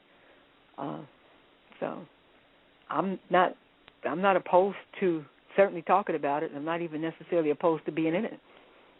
Hello? Hello? Yes. Can I ask a question? Sure. Okay. Well, I have a comment. Well, the comment that I have, this is Mr. Hill. I'm a Black, non-white male. The reason why I don't think it would work is because we're living in a system where where everything is not working for Black people. So I tend to use the code. I think it should be up to an individual to make that decision, not a group decision, but an individual to make a decision to be monogamous or polygamy. I see the benefits, but I also see the cons and pros of both. Now, with the polygamy, I don't think that would work well for Black folks, because I don't think we are in the state of mind where we can be able to really have the discipline to make it work. And you're not going to be able to get it the way you want, because the racist man and racist woman won't allow it to work that way. There will always be conflict. So the way I look at it is like the code. No one's the head of the household. The basis of what you're trying to do is minimize conflict on one another. And just adding more Black people to the conflict creates a whole nother situation, because the whole thing is to try to minimize it. And polygamy, to me, would just make it a much greater conflict, because the fighting between Black males and Black females might 10 times fold be a problem, because we still fighting amongst each other. So I don't think polygamy is the answer. I think the best thing is, in my opinion, is to use the code, and understanding that you try to minimize conflict between one another to have a least working relationship, in my opinion.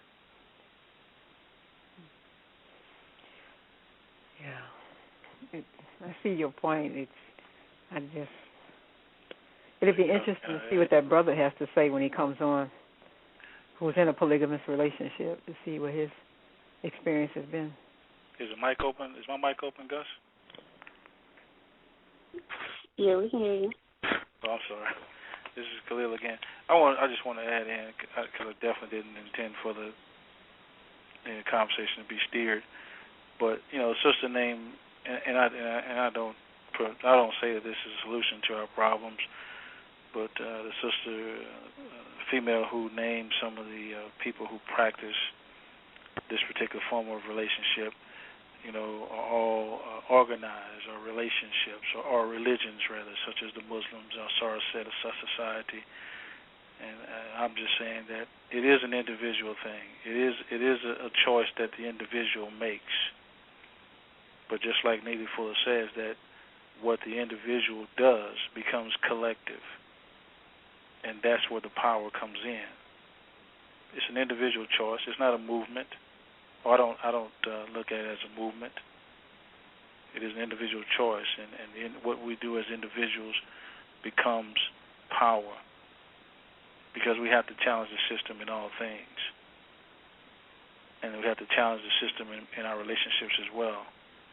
If we're ever going to get to the point where white people are going to really, and I believe they will eventually deal with us on a level that we don't expect, or maybe we do expect, we just don't know when, then the more we challenge their system, the more we go against what their norms are, the sooner we bring that to pass.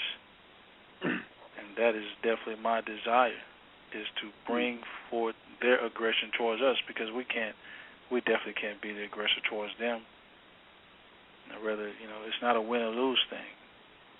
It's as the brother so eloquently explained yesterday, it's a liberty or death situation. Everyone else lives according to their own creeds and culture, for the most part, in this country, with the exception of so-called black people. And I just want to throw it in there because I don't want to confuse the subject matter that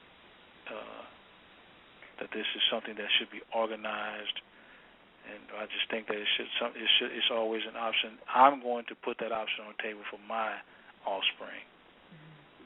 I don't practice that, nor am I seeking it. Right. Like the brother said, that my wife was to come to me with it. But my thing is, that's the love that sisters have to have for one, black women have to have for one another. Mm-hmm. That's the level of love that they have to have for each other. How can you watch your sister go to sleep at night, and you lay next, you lay in the arms of your so-called, husband, and she tells you all her problems, but you just say, "Girl, I'm gonna pray for you."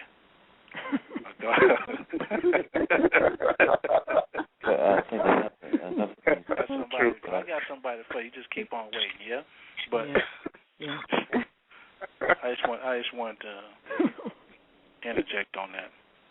Black people do that all the time, though. Like, we watch other black people being victimized every day, and it might be too much to even get a prayer on your behalf. I mean, unless that's just been unique to me, I think that's a big part of this problem, that black people sit around and observe other black people, other non-white people being mistreated, and it's no big deal. That's a big part of this problem. We have no regard for other non-white people. Our favorite pastime is name-calling. I mean, we got to keep that in mind. That's the environment that we're talking about. I have a suggestion about the relationships. One of the things that I thought would be a good idea is coming up with your own constitution for the relationship, where you have, just like you have a setup for the Constitution, you have amendments, everything that will be pertaining to the relationship. Instead of arguing with the person, you'll be arguing with the Constitution that you came up with. Brother, you said the right thing, because that's exactly what Brother Polite has put forth in his family. Exactly what you just said. I mean, so interesting you pulled that out. Interesting. To me, I read a book where you're supposed, if you're financially, if you're with someone, they said that you're supposed to have 4 bank accounts. Finances. Just one area of the relationship. Most relationships that break up are financial. And so one of the things you can do is have 4 accounts. There's one for you, one for her, one for savings, and one for household. So you alleviate the problems or try to minimize certain problems in a relationship that will come in. I know that racism, white supremacy is going to come in, but the things you can control, like your finances, you can control, and at least try to save the relationship. So, I mean, hello? Yeah, we can hear you. So for me, I mean, this is something that I've been thinking about, is that setting up some type of constitution that deals with all 9 areas of activity in the bylaws to have a constructive relationship and try to minimize conflict between me and the person that I'm in a relationship with. One thing I would add, too, is when we talk about solutions, in my opinion, there's no solution for the vast majority of people. It's always going to be that maybe a conscious minority of people who are going to attempt to solve their own problems. So whatever you come up with, it's not going to apply to the vast majority of black people. And it's unfortunate, but you kind of got to, I kind of had to come to that conclusion that the vast majority of black people are not going to necessarily follow the conscious manner of self-determination and overcoming white supremacy, because the damage is so systemic. So whatever you come up with, it's not going to be for the masses anyway. But you will influence people by the success you have, and by doing something different. You may bring more people into whatever you're doing, but there's no one solution for the masses of black people. I know. I'm just saying everybody has their their own solution to their own relationship, and what I'm saying is that based on the code, you learn a solution where you try to minimize conflict. And one of the easiest things you do is put things in writing. So you say, well, hey, this is what you said here. I'm not arguing with you. I'm arguing with the piece of paper. So you limitize that you're saying that it's you, it's the piece of paper that we are. And you say, well, okay, what can we do in this piece of paper that you can follow that will constitute a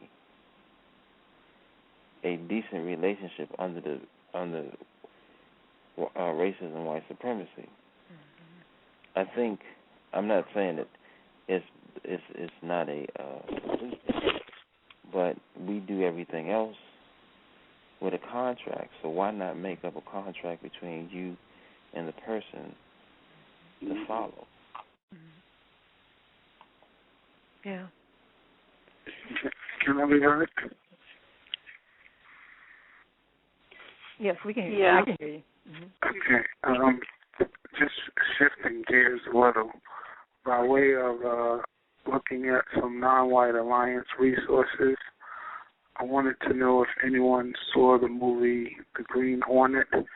I actually went to see it yesterday, and one of the things that I noticed about the movie, it was absolutely ridiculous, particularly because Seth Rogen was a white male of unearned privilege who inherited a newspaper propaganda machine, and he was this promiscuous guy, and then he breaks about getting his coffee every morning, fires everyone who worked for his father, and then comes to find out the guy who made his coffee was Cato.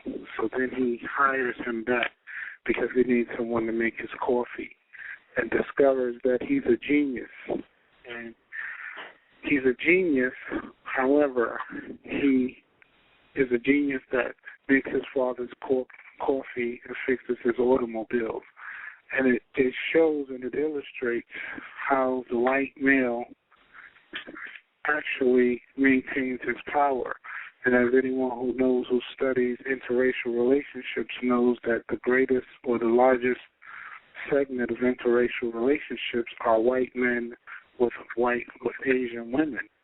And it took an Asian coworker of mine who constantly argues with me about racism, white supremacy doesn't exist, But when he saw that movie over the weekend, he could not stop talking about it today.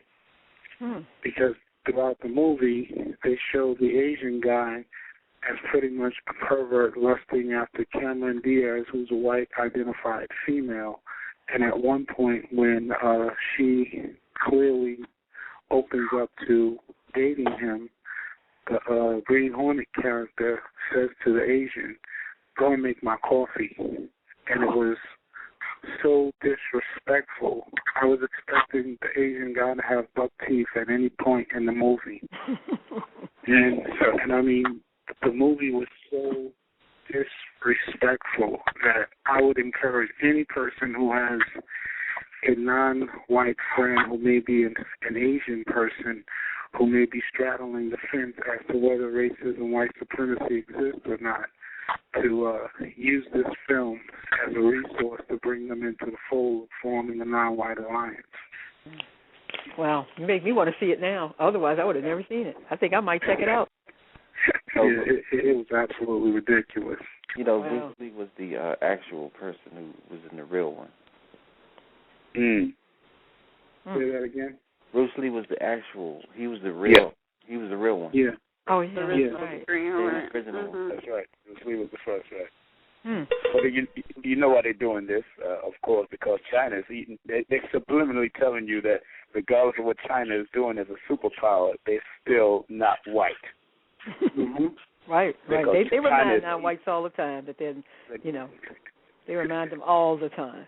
They remind you all the time, regardless of what they're doing, because they're eating up the world. Because what was strange is that the guy, he becomes famous for basically cutting the head off of his father's memorial statue, and because he inherited this newspaper, he decides that he's going to put out the propaganda that they must catch this Green Hornet character and it must be on the front page and it must be on all the blogs. So essentially the white guy writes the news. And it was so blatantly disrespectful. It was just overwhelming. And then the Asian guy, throughout the whole movie, he was this brilliant, stereotypical Asian guy who could make all these gadgets, but he never had a love interest. And the moment that Cameron Diaz expressed an interest in him, the white man put him in his place and let him know. And he kept on saying throughout the movie, Green Hornet and his nameless sidekick. And he kept on referring to him as his nameless sidekick throughout the movie. Have you ever noticed something else? Is that when the black male was in the movie with, like, for example, they took Halle Berry, supposedly our biggest and best female movie star, and they let the white man have sexual access to her. But you don't see the flip side of the top flank white female actresses. No non-white males have sexual access to them, and so that's how they play the game of creating the illusion that the white female is the epitome of what every non-white male should aspire to. And even though most of you will never touch anything as grand as a Cameron Diaz or whatever, some of these other females, it's normal for you to aspire to that, while they make the non-white female sexually accessible to any random white male, including a racist white male in a movie. They make her sexually accessible to any white male that wants to take a crack at her. I'm hearing some background noise. If we could just make sure we're not using speakerphone, that would be helpful. And if you are in that area, if you could mute your line, that would be very helpful. Thank you. Sorry, I think that was King Simon that I interrupted. Yeah, no problem. Go ahead, brother. What's so funny about what Pam just said is that only independent movies depict that black men are getting into white women and all that, like Stick Up Kid with Tariq Alexander, which was a very interesting movie. And then let's go back to our old black exploitation with Fred Williamson was big on white women back. Fred Williamson, James Brown, not James Brown, what's his name? Jim Kelly, big on white women back in the day. They had to destroy that team. But did they ever start? Oh, that's why Jim Brown was in a movie with Raquel Welch. Yes, that's right. 99 rifles or 100 rifles or something? Exactly. Yeah, they had to break that up. They had to destroy those three guys. That team there had to be stopped. But they was like taking over white women. I mean, especially Fred Williams. He was doing everything with them. Jim Kelly went all the way to Italy and stayed out there. Oh, Pam, if I could get back to Pam, and you were speaking about, back to the topic that you were speaking of when you were saying about these hillbilly whites, so to speak, the ones who the other caller was speaking of, that with no class status, that still some or the other always manage to get up with the non-white black males who are, for whatever, to improve on their genetics. If you can expand on that discussion some more. Well, I'm not a geneticist, and I can't scientifically prove it, but I've just observed over the years that a lot of the the white females, lower, like say low income, you can kind of tell, there might be stereotyping them, but you can kind of tell, and they generally a lot of times seem to have some nutritional / genetic defects. You can look at the hair. The hair is thin. The skin is bad. The teeth are bad.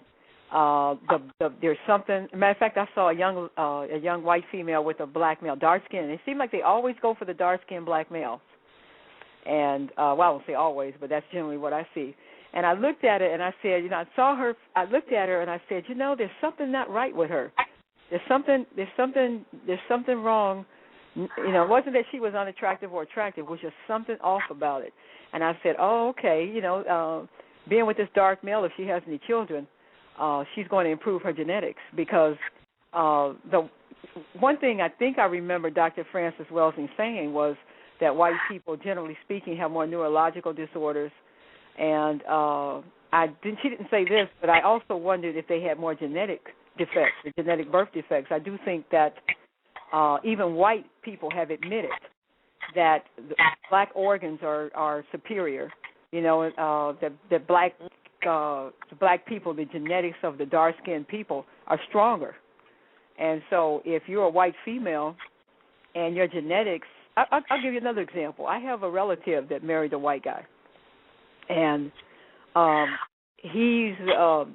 they had children, they had 2 children, and both of the children, they're they're light-skinned, and you can tell that there's something genetically amiss about the children. One had trouble early on with movements. They had some kind of motor impairment, motor skills impairment, and the other child has very thin hair, very, not sickly looking, but just not genetically looking strong. And I told myself, I didn't say this to anybody else. I said to myself, that came from his side, because she's a dark-skinned black woman, comes from a long line of dark-skinned black people, and no genetic defects anywhere in the bloodline. And so I wonder sometimes if even the white male is attempting to strengthen his genetics by getting with a dark. See, they know a lot more about us than we know about them. And, I believe that some of the whites are, whether it's a subconscious or a conscious thing, they are breeding with dark-skinned people, with people of color, because they are dying out. Now, that is a fact. They are dying out. Now, the question is why? And I would say that it's either one or two things, and possibly a combination of both. Either nature has selected them for extinction, or they are suffering under some kind of karmic payback. Because when you try to alter the population on the planet, the planet will alter your population. There's supposed to be a certain percentage of people on the planet, I'm just guessing. If white people commit genocide, they may be affecting their ability to have children or reproduce, because they're trying to throw the balance on the planet off. So there's something going on with a race of people who have the best access to the best medical care, access to the best food, access to the best of everything, but they cannot reproduce, versus people who are in poverty, people who are suffering nutritional deficiencies, people who live in Africa. Even during when the Ethiopian people were going through their starvation, through the famine, the Ethiopian women could still reproduce. They were still getting pregnant.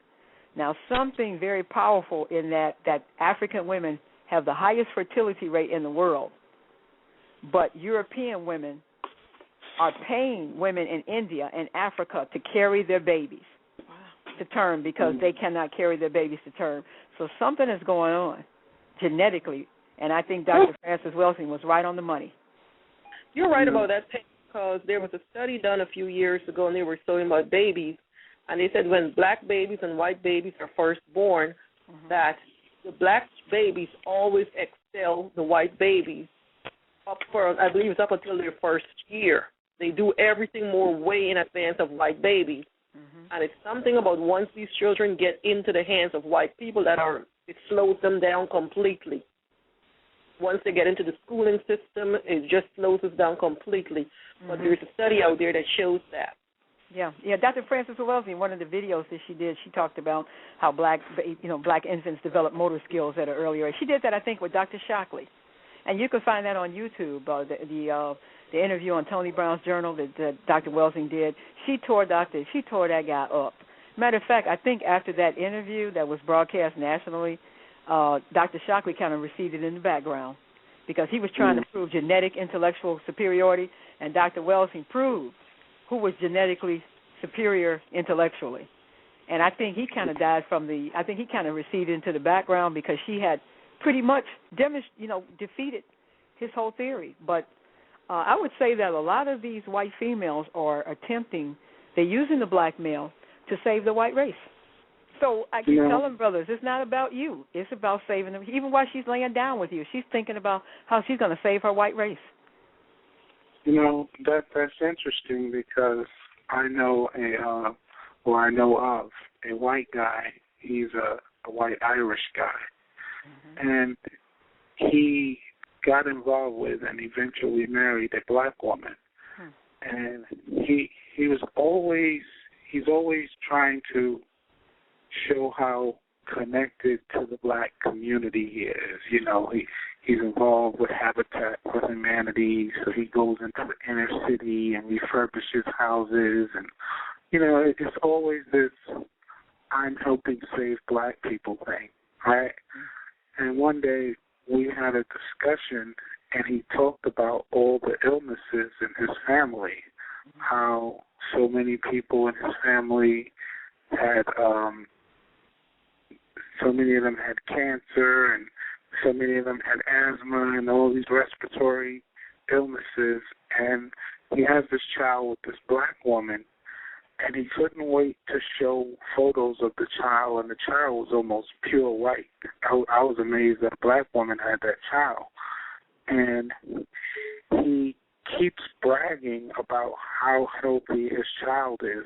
And it almost seemed sick in the way in which he was focusing on having a child with this black woman to somehow cure his family. That's right. And the guy that my cousin, that my relative married was Irish too. And when you look at the history of the Irish, before they came to immigrated to America, they lived in extreme poverty, and they were very undernourished and very nutritionally deprived. And so I believe that even while this guy married this black woman, in his mind was, I'm going to save my bloodline. Because they used to eat dirt in Ireland. And there's an Irish woman in the office who calls herself being interested in me, and I'm like, no. And then she's like, you would never date a white woman? And I was like, no, that's not for me. And she was like, why? I'm not a good enough white woman. And I said, you're not white.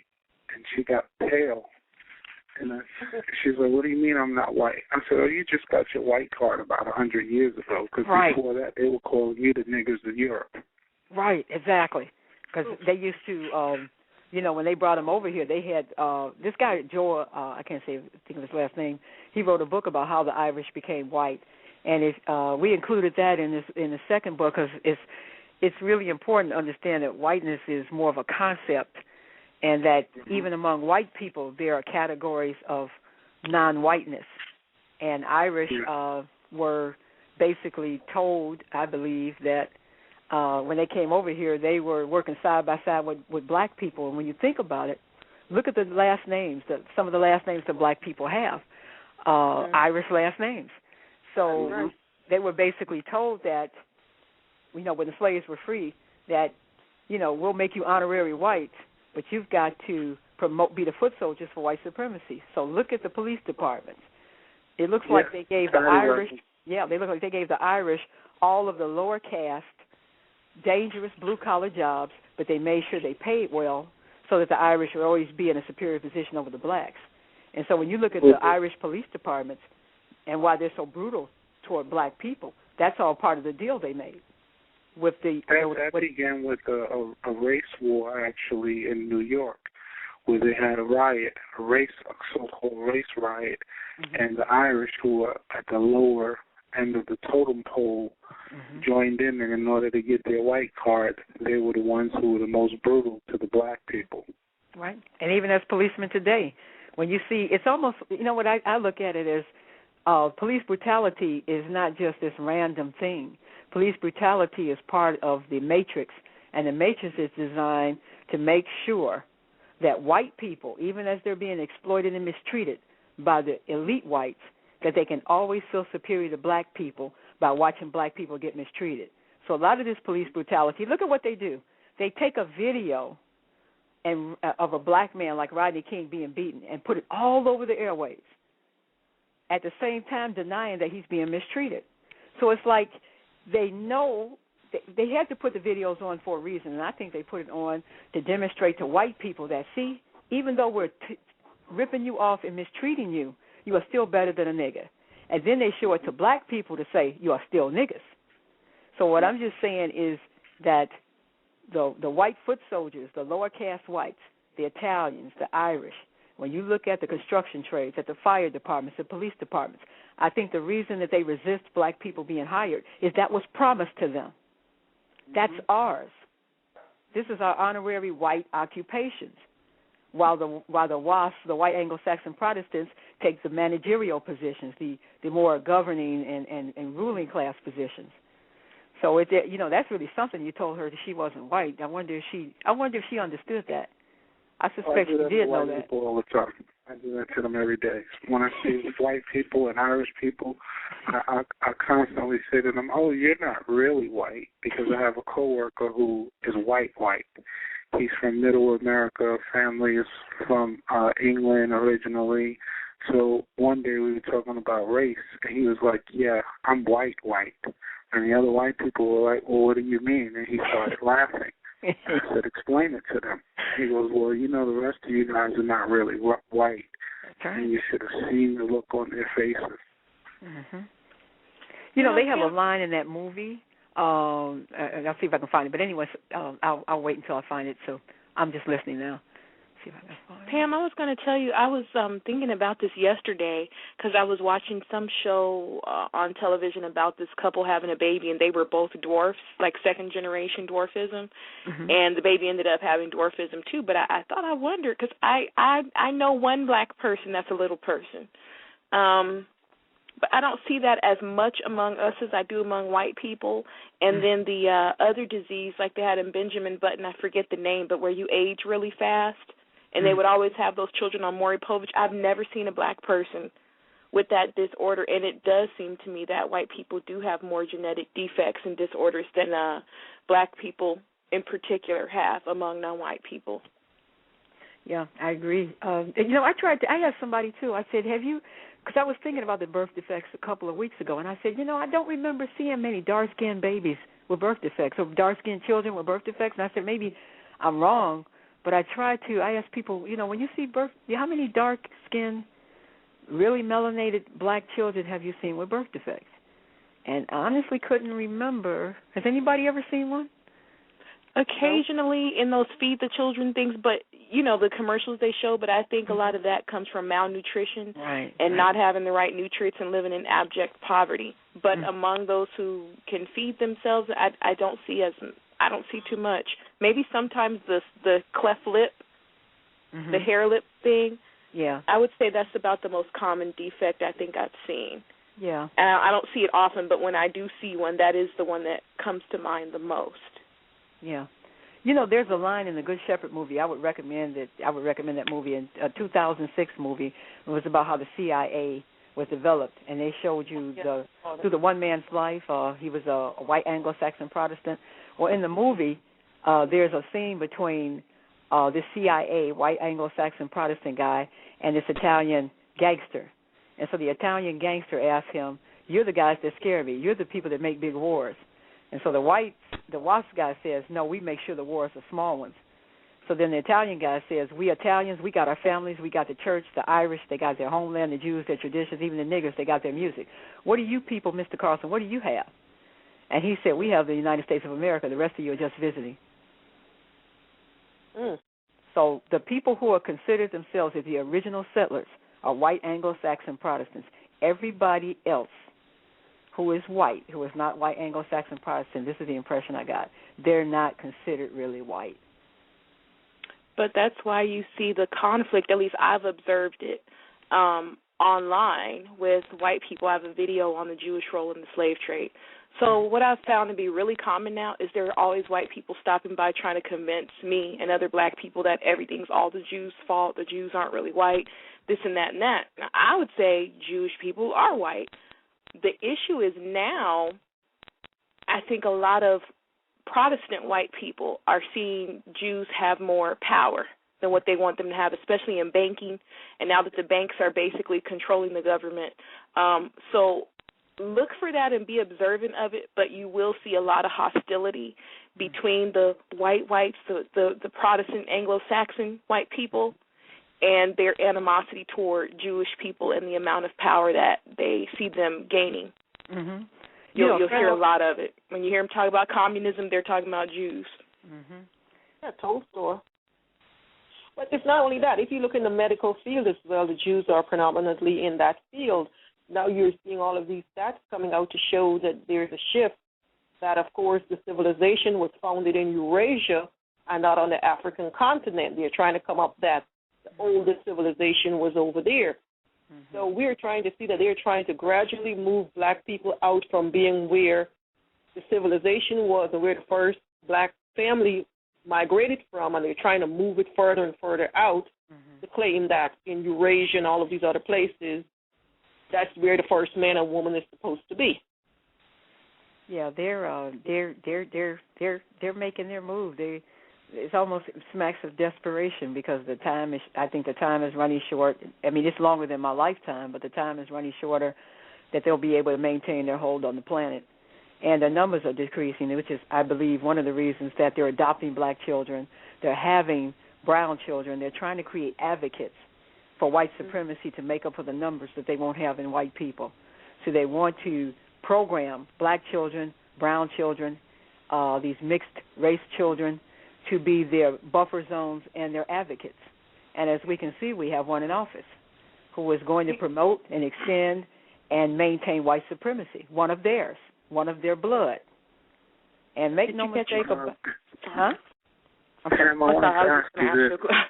going to ask a question, too. What's that? Go ahead. I'm sorry. I was going to ask you if you saw Oprah yesterday, because she did a collage of different shows she's done throughout the year on race. Mm-hmm. She had a white man on the show who was an avowed racist. He did not like black people. His daughter ended up getting pregnant by a black man and having a child. And throughout the time, I guess that changed his heart. Yeah. So the child grew up, the so-called biracial or mulatto child. He married a white female. They had some more offspring that looked like they were white. But the old man, the racist old man, who was the grandfather, he decided after that he was going to go and adopt 2 black boys. So it showed him raising 2 black male children that he adopted after this. Good grief. You know, I mean, you know, and we're so eager to be accepted by them. Anything that they do that looks like they embrace us, we think is a good thing. But in reality, it's still the same thing. They want to have black advocates. They're raising black advocates, and believe me, when he raises them, those boys are going to be so confused and messed up and self-hating it won't even be funny. Yeah. Yesterday on Twitter, a young lady sent out a tweet that she wanted to get married, and then the next tweet she was like, "White men are so sexy." So then I replied to her, if you want to get married, tweeting about white men being so sexy is so not sexy to black men. And then she replied with all this venom about how she's sick and tired of black men to date outside their race. And the moment that she says a white man is attractive, black men want to get all over her. But I noticed she never said black men.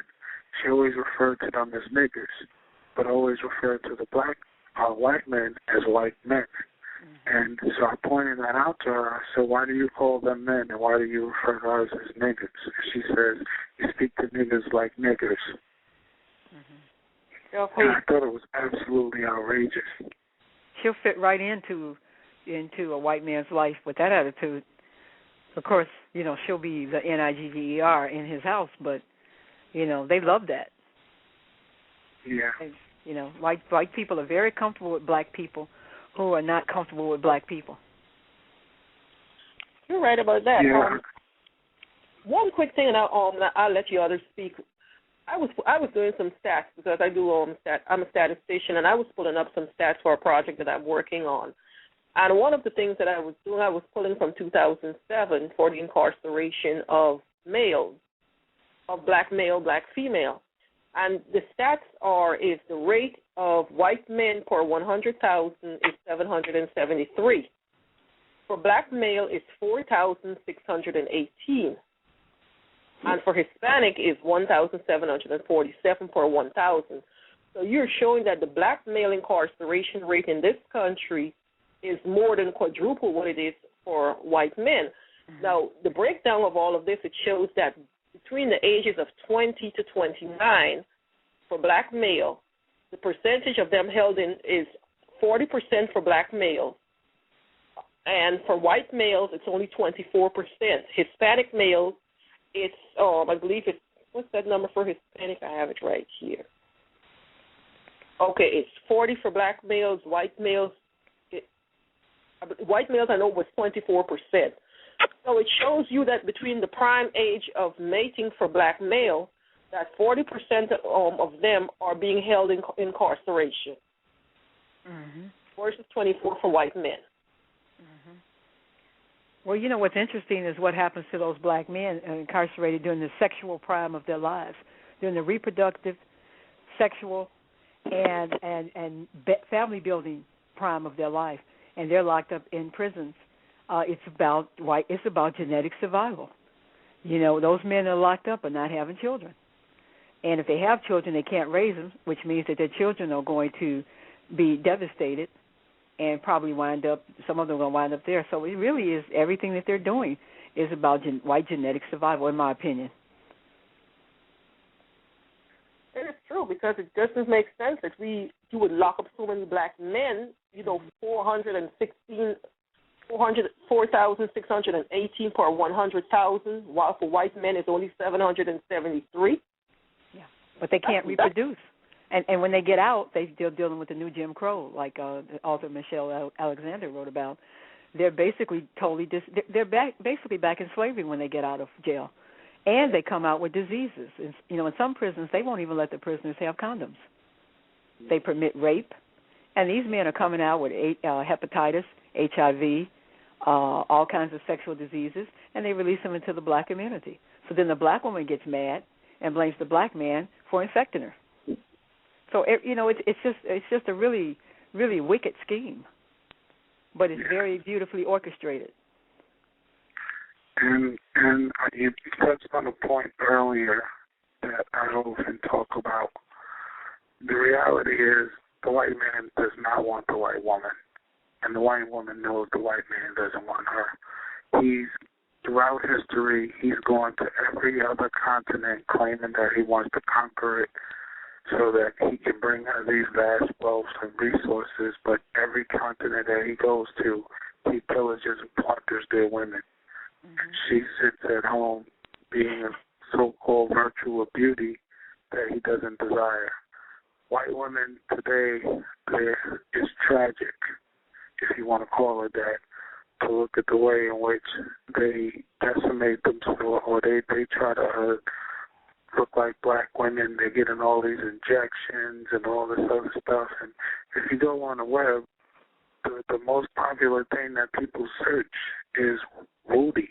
I put it out there to a publisher just because I wanted to see if I could get a book deal.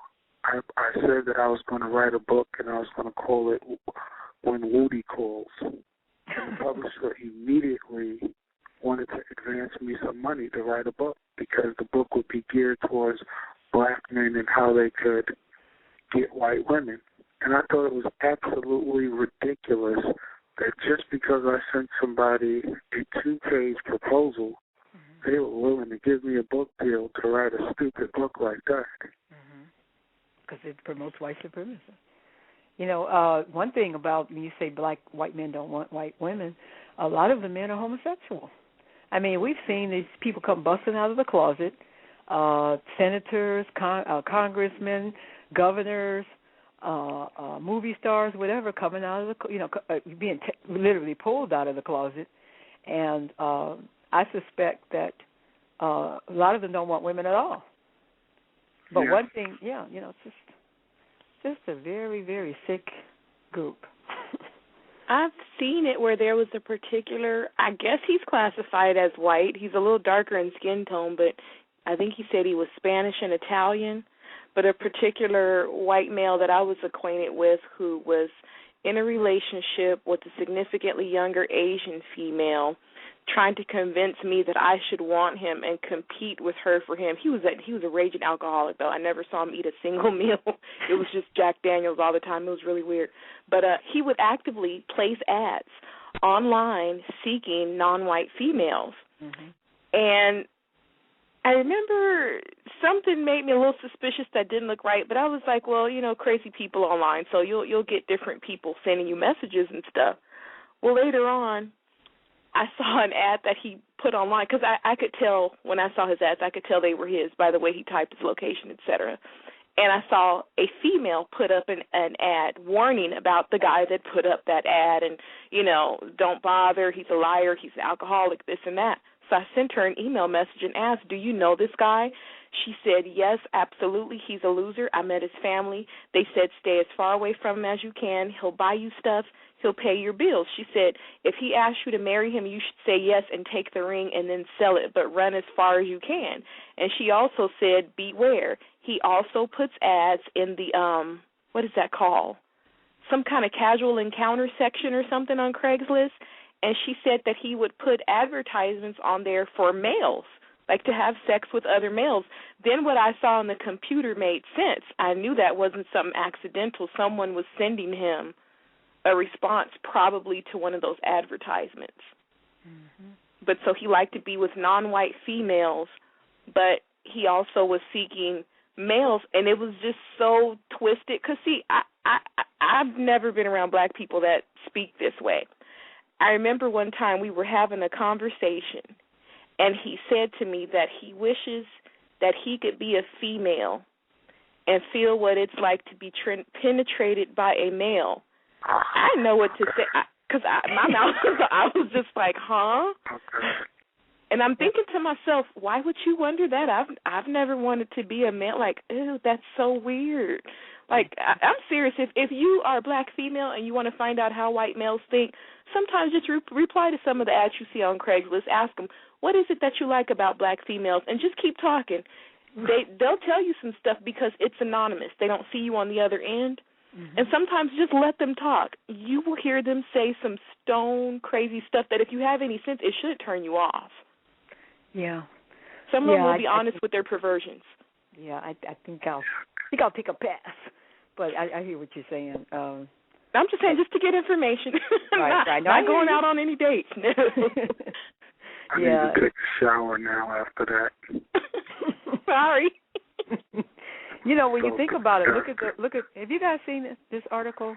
It's called "Meet the Mandingos." If you Google that, you'll see the article, and it's about a black men who call themselves Mandingos.